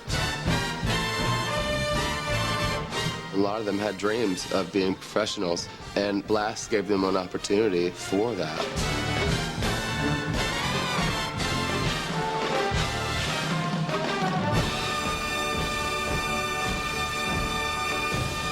5, 6. 42nd Street is driven by tap dancing. Tap dancing is about rhythm. What I really want to achieve is the dancer to feel the rhythm from the innermost core of their bodies. There's something about making music with your feet, because that's really what you're doing. It's so rhythmically specific. Once it's really in your gut, there's just nothing like it.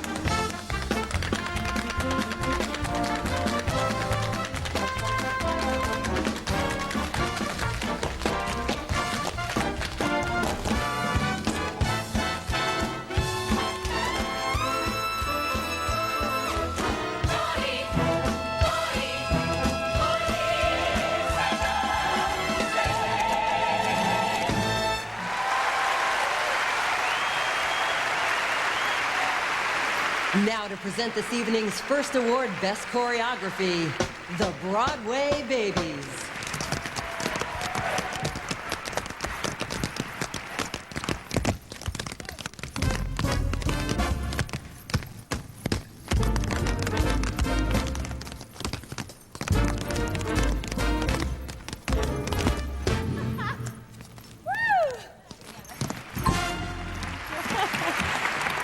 Thank you.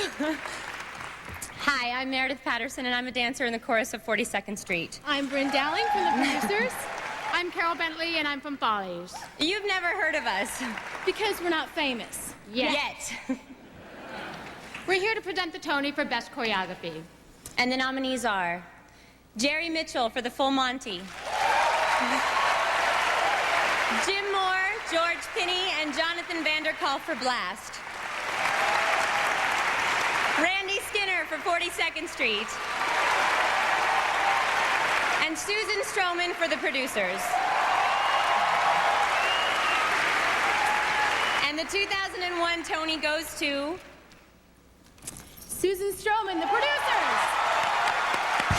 This is Miss Stroman's fourth Tony Award. She won earlier in 1992 for her choreography of Crazy for You, in 95 for Showboat, and last year for Contact.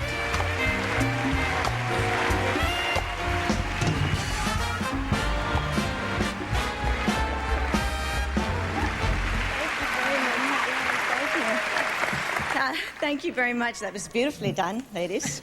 I want to thank the producers of the producers for all their support and their calm manner that's got us through. To my dear friend Tom Meehan and Glenn Kelly for their genius. My associates Steve Zweigbaum and Warren Carlisle and Lisa Shriver and Scott Bishop. To my wonderful design team and the great music department and the great crew over there at the St. James. But the extraordinary company that have made me laugh so much, I thank you. I will be forever indebted to you for your comic instincts and your fearless dance abilities. But most of all, I want to thank Mel Brooks.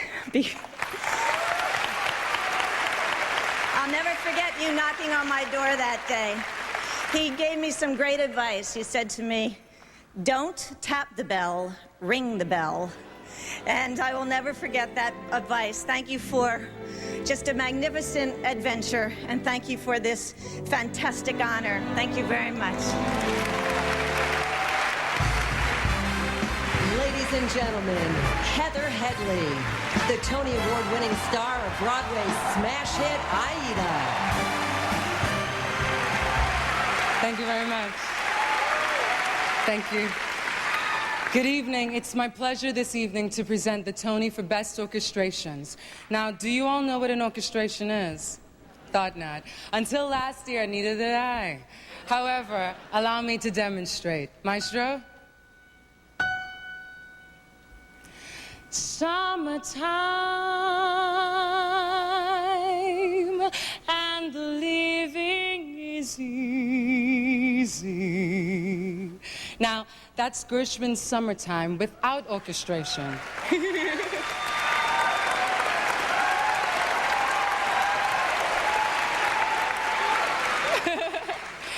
And now,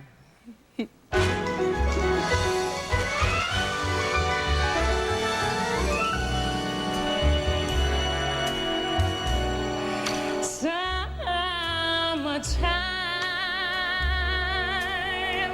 and the living is easy. The fish are jumping and the cotton is high.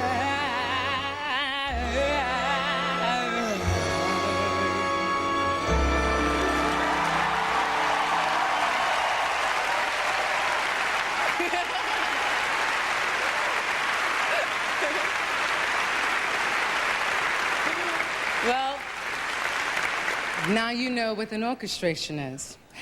And the 4 nominees for Best Orchestrations are Doug Besterman, the producers;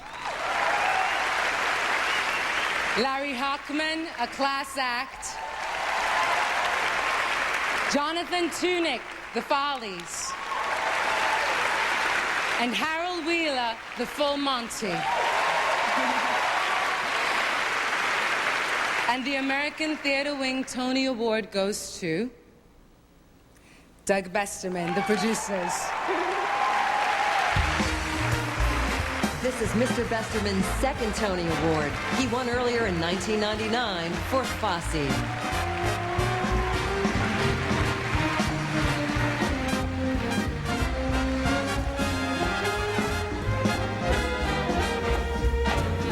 Thank you, Tony voters. This is a tremendous honor. I thank you so much.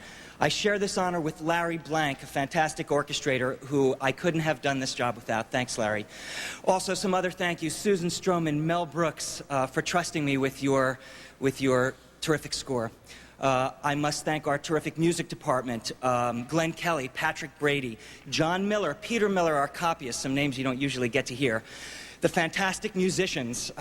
I'd like to thank my manager and friend, Robert Barandes, and my family. 4 terrific children I'd like to thank. My kids in Los Angeles, Max and Carly. Daddy misses you. And 2 beautiful children here on the East Coast, Cassidy and Austin, and Leah. Thank you so much. Thank you, Tony voters. Ladies and gentlemen, Broadway's darling, Kristen Chenoweth. Miss Chenoweth won a Tony in '99 for her performance as Sally in You're a Good Man, Charlie Brown. Good evening. I'm so delighted to be here to present the award for Best Book of a Musical. The book writer is the gent, or lady, who constructs the story on which are hung all of those wonderful songs. Okay, here's what it comes down to. Girl meets boy. I love you, a bushel and a peck. You bet your pretty neck I do. Girl loses boy. I'm gonna wash that man right out of my hair. Girl gets boy. Everything's coming up roses for me and for you.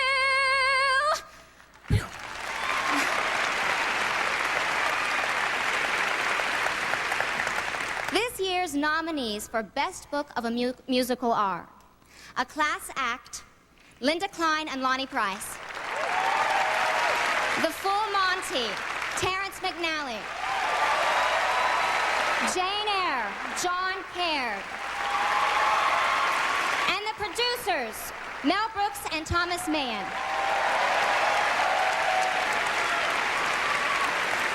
And the 2001 Tony for Best Book of a Musical goes to the producers, Mel Brooks and Thomas Mahan. This is Mr. Brooks' first Tony Award and Mr. Meehan's second. He won earlier for The Book of Annie.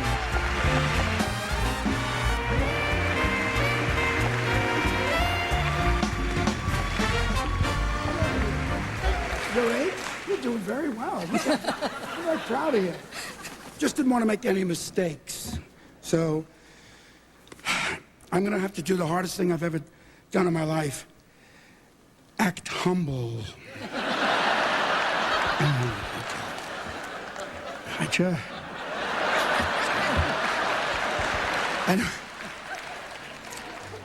I want to thank the guy to my right, Tom Meehan. I could have done it without him. But it would have been half as good. I want to thank Susan Stroman. Where are you? Yeah. Oh, I took her backstage. I love her. She's so great. She blessed our show with such magical talent.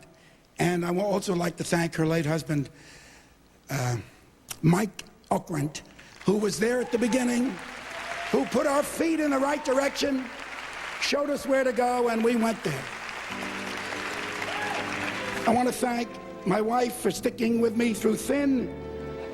I want to thank everybody. I want to thank my kids, Stephanie, Nicholas, Edward, and Max. I also would like to thank my mother and father, but they're dead. So anyway, nice working with you. Doesn't someone get a chance to talk? No, I don't think so. Ladies and gentlemen, Miss Lily Tomlin. A 2-time Tony winner, Miss Tomlin graced Broadway this season with her performance in the revival of The Search for Signs of Intelligent Life in the Universe. Thank you all. Thank you all. Wow, Good evening. Good evening. I'm sure I don't have to tell you what the score of a musical is. It's what most of us call songs. Now, this year's nominees for Best Original Score, Music and Lyrics written for the theater are A Class Act, Music and Lyrics, Edward Kleban. The Full Monty, Music and Lyrics, David Yazbek. Jane Eyre, music Paul Gordon, lyrics Paul Gordon, John Caird.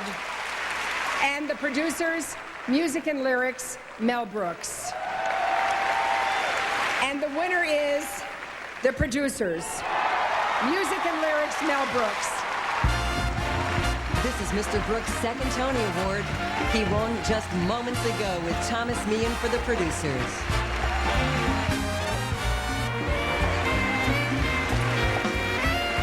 Here, put this in my car. Okay, you'll find it. You'll find it. It's a big car. Score, just in case. Humble, just in case. My apologies to the late Ed Kleban, to David Yazbek, Paul Gordon, and John Caird. In any other year, you guys would have won, I assure you. But this is a phenomenon, so forgive us for that. I want to thank Stephen Sondheim for not writing a show this year. Thanks, Steve.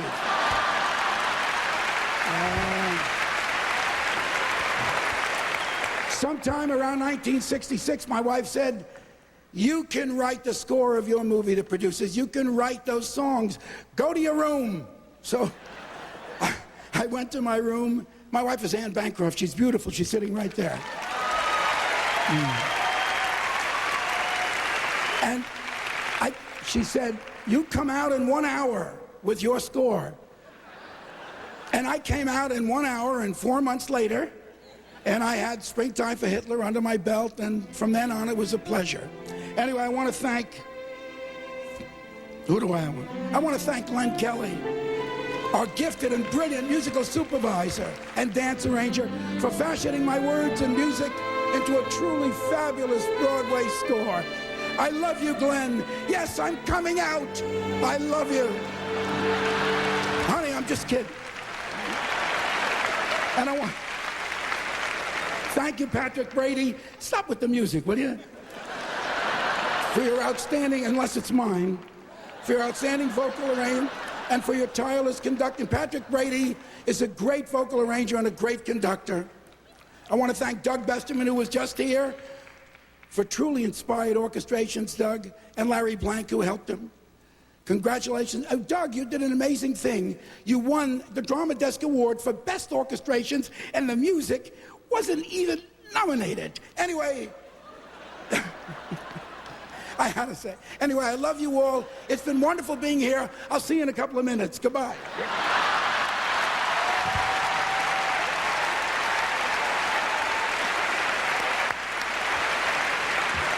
Okay. Well, we've got singing, we've got dancing, we've got music. Who could ask for anything more? Well, what about scenery? Let's meet this season's 4 nominees for Best Scenic Design.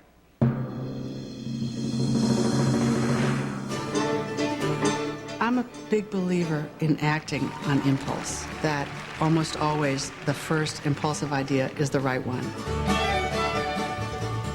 The biggest design challenge with Tom Sawyer was figuring out what to do for the cave. We had to keep the dramatic tension going by seamlessly dissolving from the frantic adults above to the terrified children below. So we constructed a bridge which flies up and down. And the adults are in a corridor of light, and that's what creates the illusion that they're outside.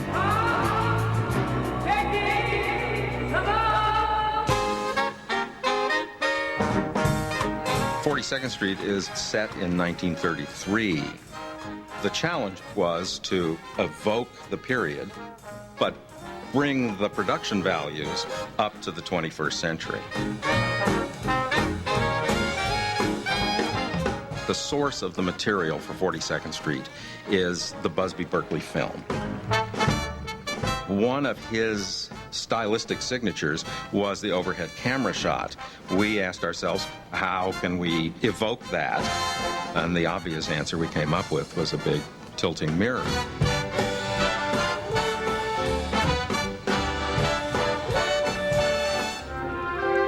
This is the most complex play I've ever had to design.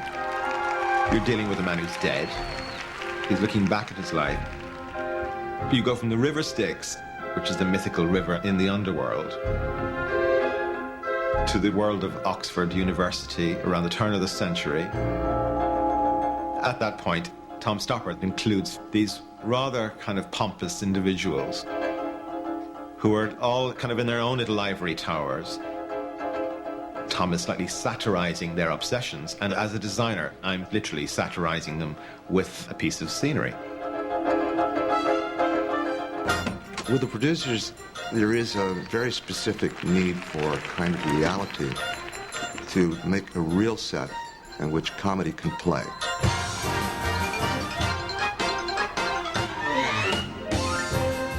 The set with special construction and special design.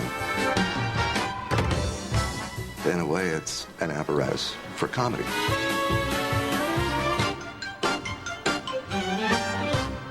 There are a lot of locations in this script. So my big problem was to get the scenery on and off in a seamless enough manner.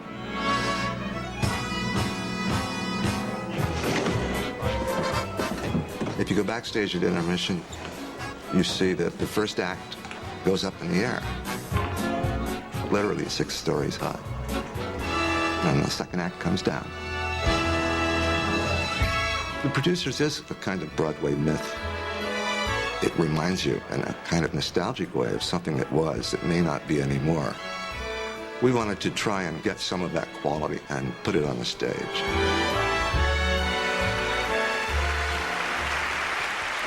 And now, Jane Krakowski and Eric McCormick. Jane's many Broadway appearances include a Tony nomination for Grand Hotel. Eric is now on Broadway as the star of The Music Man. I love that. I think it's so cool, the way that the first act scenery is like hoisted 6 stories up to make room for the second story. Oh, yeah, well, it's these old Broadway houses. You know, it's like New York apartments. There's no closet space. It's, you know, like how Seinfeld had to hang the bicycle from the ceiling. Right. Did you see the one? Remember the one in the vintage clothing store? It's George and Kramer. Yada, yada, yada. Sorry. The 4 nominees for Best Scenic Design are... Bob Crowley, The Invention of Love. Heidi Ettinger, The Adventures of Tom Sawyer. Douglas W. Schmidt, 42nd Street.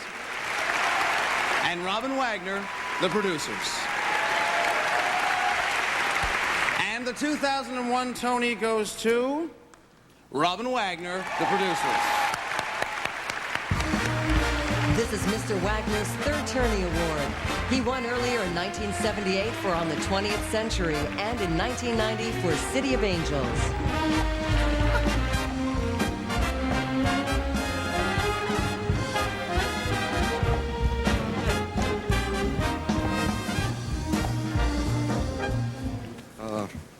Gee, let's start taking notes out here because I'm not very good on my feet.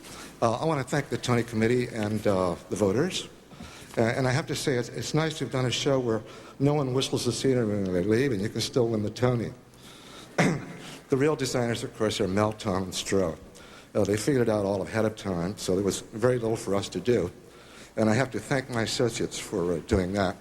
David Peterson, Akin Pace, and Tom Saar. And thanks to Joe Patria and the shops and Neil Mazzella and to all the producers who paid for it. And my co-designers, Peter Kazarowski and William Ivy Long. And to the cast for being the best scenery on the stage. Thank you.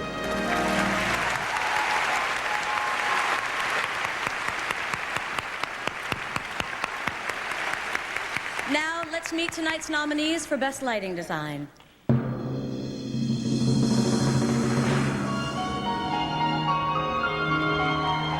We use light to evoke memory.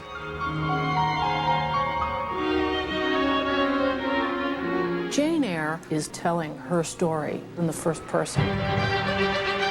And the imagery surrounding her is pieces of her memory. And those images were full-color projections. So what you get the effect of is imagery that floated through the space. And that allowed you to get into the characters' minds and what they were thinking.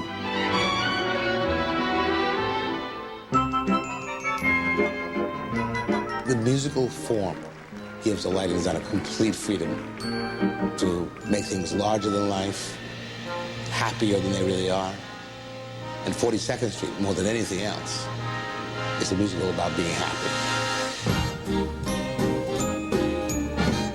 Through the lighting, we actually make you feel that nothing could possibly be wrong with the world.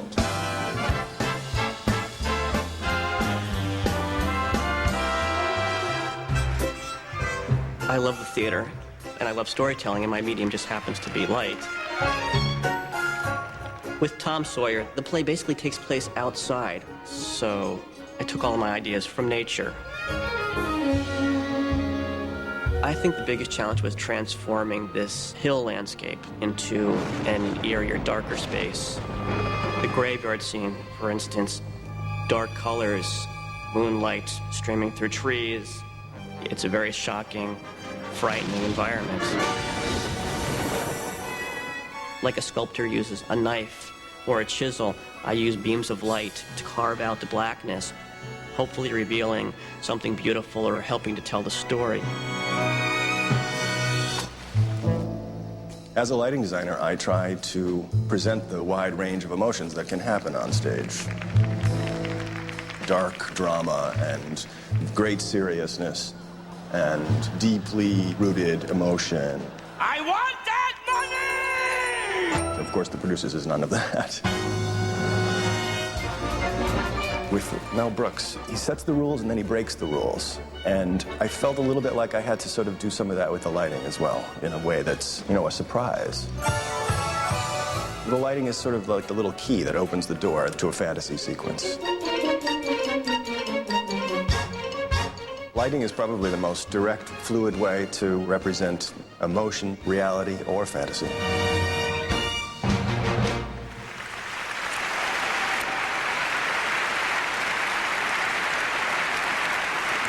Fantasy, dark drama, and deep emotion. We want to be lighting designers, too. The nominees for Best Lighting Design are Jules Fisher and Peggy Eisenhower, Jane Eyre. Paul Gallo, 42nd Street. Peter Kazarowski, The Producers. And Kenneth Posner, The Adventures of Tom Sawyer.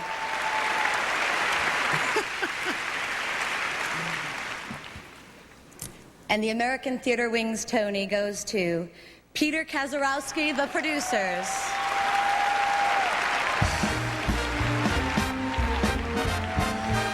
This is Mr. Kazarowski's first Tony Award.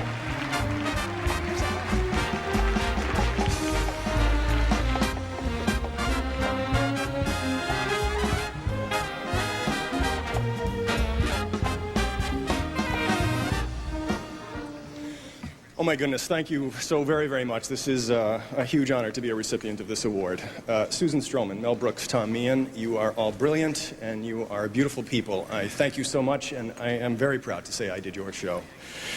My thanks to the myriad producers of the producers, all the various managements, the fabulous acting company, the great crew at the St. James and at the Cadillac Palace. I have to thank my design staff, Paul Miller, Mick Smith, Philip Rosenberg, and Josh Weitzman, my moving light programmer. I have to thank Diana, my wife Diana, thank you very much. And Mom, I know you're looking from someplace great. This is for you.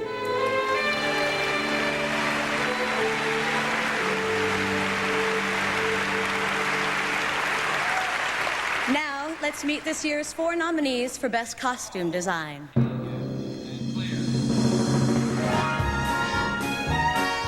The classes that you take to become a costume designer really should be all psychology classes. How one person gets inside the psyche of this character to become another person? How can the fabric, the way it feels, help them? How can the colors help them? And more importantly, how can we lift and separate the cleavage?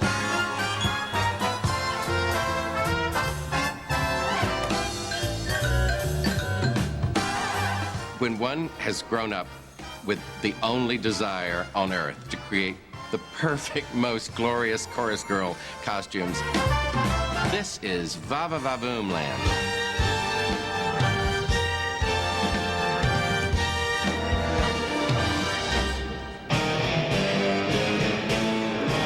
In Rocky Horror, I was allowed total freedom to create a world that had no boundaries. Tom Hewitt, who's this real guy, we needed to push him as much as we could into a sexual arena that would have a little bit of danger.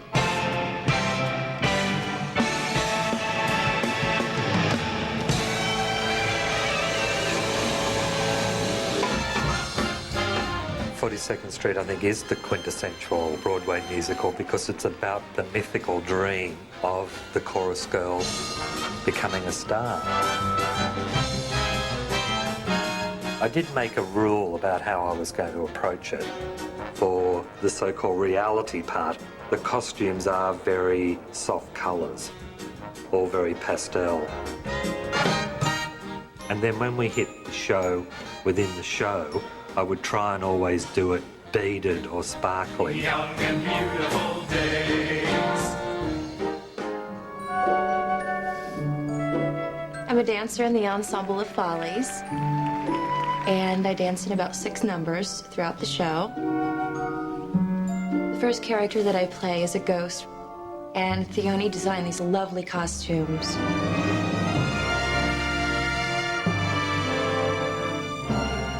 The lights can shine through them so that you do sort of just step out of the wall. 4, 5, 6, 7. Can you get there by 8? When you're in rehearsal clothes, 7 and 1. you're sort of still Roxanne, just standing there dancing. But when you finally put the costume on, it really does make you become that person. It's not me dancing. It's that chorus girl from the 30s.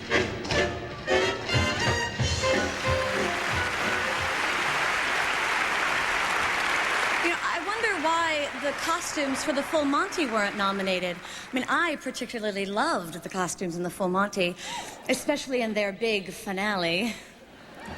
But there were... Ah, you're a dirty girl. This year's nominees for Best Costume Design are Theoni V. Eldridge, Follies.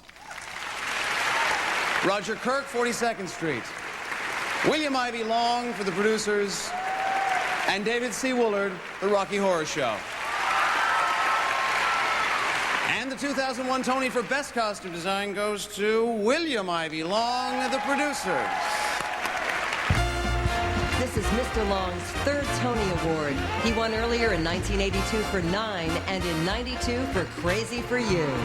I ran so I can thank all my wonderful associates, Robin Wagner, Peter Kazarowski, the legendary Paul Huntley, Stephen Swagbaum, Douglas Pettigene, and his extraordinary staff in the basement, just like underneath here. And if you want to blame any of these outrageous cockamamie rags that we've assaulted you with, please, I share the blame with Martha Brommelmeyer, Tom Beal, and Laura Oppenheimer, my fabulous associates. And the wonderful shops, Tricorn, Eurico, the great Scafati, John Schneeman, Jennifer Love, Sarah Timberlake, let's see, and my milliner and my shoemakers. I've gone now. I want to dedicate this to my great friend, my teacher, my mentor, and one of my dearest, dearest beloved souls, Mike Cochran. Thank you very much.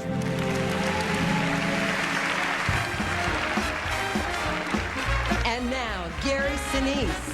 Mr. Sinise is nominated tonight for his performance in the current hit Broadway revival of One Flew Over the Cuckoo's Nest. Thank you. Good evening. I have the honor tonight of presenting the Tony for Best Direction of a Play. But first, let's hear what tonight's 4 nominees have to say about their plays.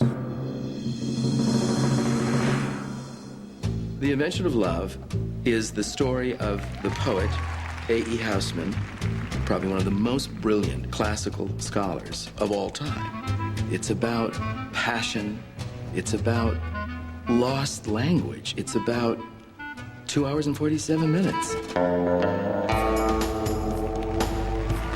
An actor is going to have an instinct or an impulse, and it's following that impulse that I consider to be my job.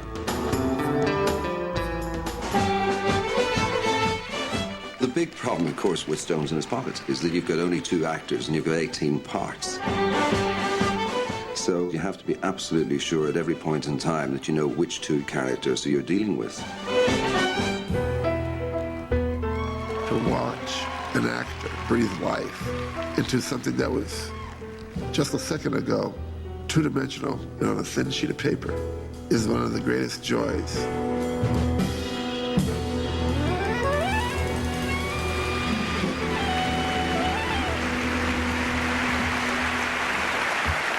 The 4 nominees for Best Direction of a Play are Marion McClinton, King Hedley II, Ian McElhaney, Stones in His Pockets, Jack O'Brien, The Invention of Love, and Daniel Sullivan, Proof. And the American Theater Wing's 2001 Tony goes to Daniel Sullivan, Proof. This is Mr. Sullivan's first Tony Award.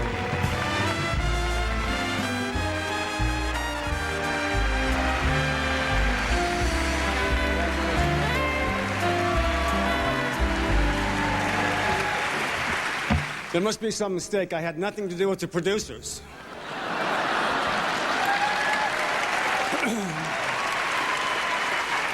I want to thank the producers of Proof, Manhattan Theater Club, David Auburn for this beautiful play. Thank you, David.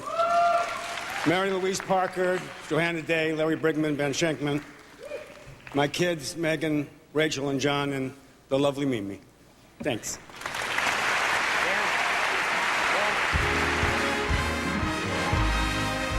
Ladies and gentlemen, Brian Stokes Mitchell. Mr. Mitchell is nominated tonight as Best Leading Actor in King Hedley II. Thank you very much, and good evening. It's been said that the right cast can make the worst director look like a genius, and that the wrong cast can make the best director look like, well, a klutz. Let's hear what this year's 4 nominees for Best Director of a Musical have to say about casting and the actors they chose for their shows. Casting is part of the story of 42nd Street, where a kid from the chorus has the possibility of being a Broadway star. Now, get in there and start learning those routines. We've got a show to do! The unique part of it is that there's just a parallel between the plot and my real life.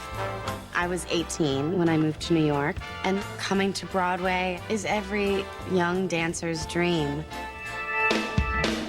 The Rocky Horror Show is a B-movie meets sexual liberation. When I started working with Tom, I knew we were going to have to reinvent who Frankenfurter was. I'm basically queen of the castle, you know? My own instincts wanted to go towards exploring the female behaviors of the character. Chris was really good about leading me back into the powerful masculine qualities of the character. Casting is really something that most directors agonize over. And when you're casting actors who need to partner up, the way the actors work off one another is everything. I'm a great big Broadway fan. The musical is the single most collaborative art form. So I let everybody have their say. And then, in an odd way, a truth emerges. It may not be the truth I thought of, It's something else. And it's the something else that I'm always going for.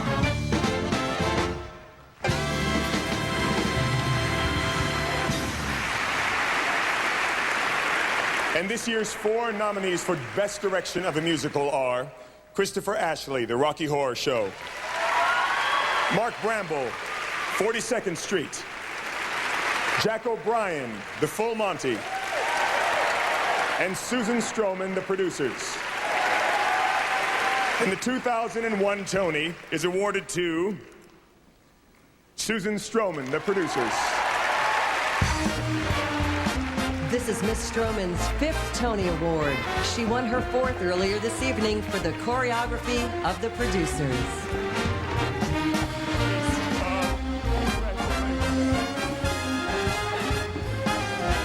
Thank you. Thank you to everyone I thanked before. I love you even more. No, I love you, Mel Brooks, so much. When Mel knocked on my door to ask me to do The Producers, he also asked Mike Ockrent to do The Producers, so this is his triumph tonight also. May you all be blessed with the laughter that I have had over this last year. It has changed my life, it's transformed my life, and it's made me very happy, and Mel has made me very happy. Thank you so much to the cast, too, because you're the reason that I have this, for that wonderful company led by Nathan and Mathew. Thank you, I am truly honored. Thank you from the bottom of my heart.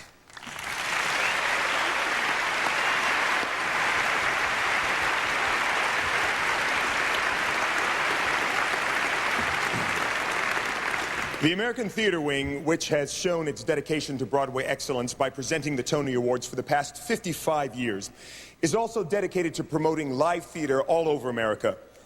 And so is the League of American Theaters and Producers, which has been partners with the Wing since 1967 in presenting the Tonys, and whose members include virtually every professional theater in the United States.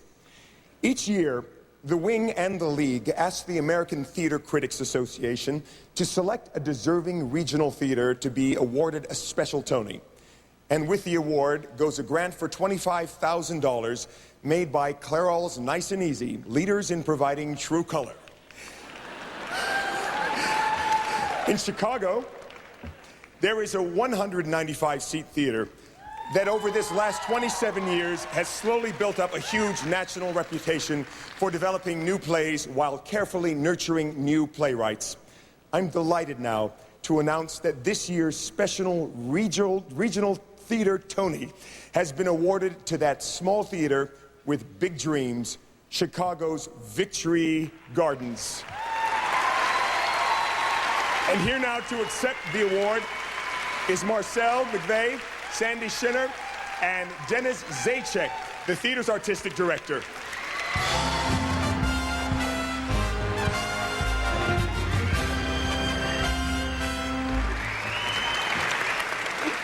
Thank you, Brian. On behalf of Victory Gardens founders, staff, board of directors, ensemble of playwrights, subscribers, and donors, I would like to thank the American Theater Critics Association for their recommendation, and the American Theater Wing and the League of American Theaters and Producers for this Tony Award. We also would like to thank Clairol Nice and Easy for their generous gift. The 12 Victory Gardens playwrights who make this award possible are Claudia Allen, Lonnie Carter, Steve Carter, Gloria Bon Clooney, Dean Corrin, John Logan, Nick Patrica, Douglas Post, James Sherman, Charles Smith, Jeffrey Sweet, and Christine Thatcher. This is a great day for Chicago and a great day for the Chicago theater community, which has done so much to support our mission. It is also a great day for all mid-sized theaters. Sometimes dreams do come true.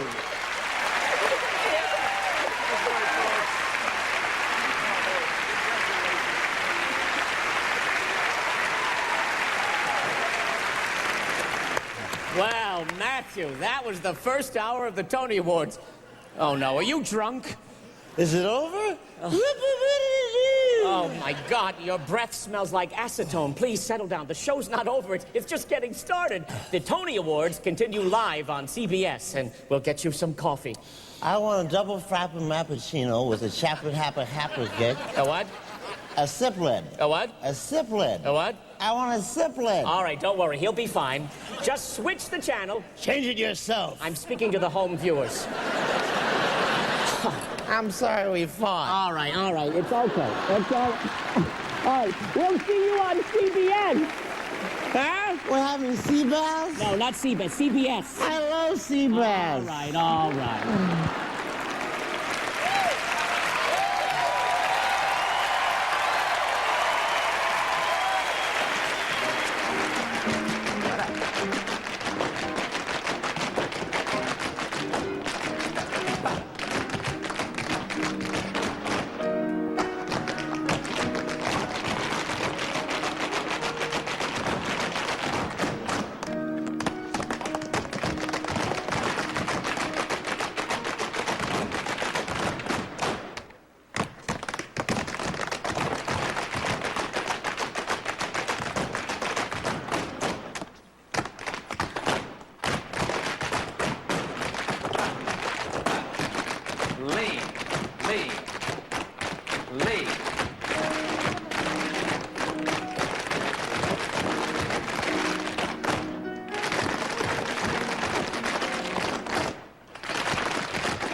Stretch and reach. 1 and 2 and 3, 4 and 5, 6 and 7, 8, 1, 2, 3, 4, 5, 6 and 7, 8, 5.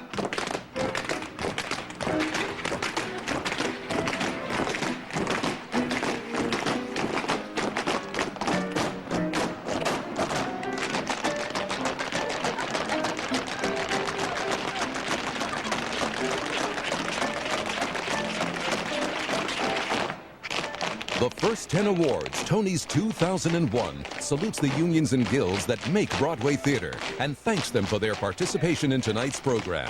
Thank you. Tony's 2001 was produced with the permission and cooperation of the CBS Television Network and Tony Award Productions, a joint venture of the American Theater Wing and the League of American Theaters and Producers.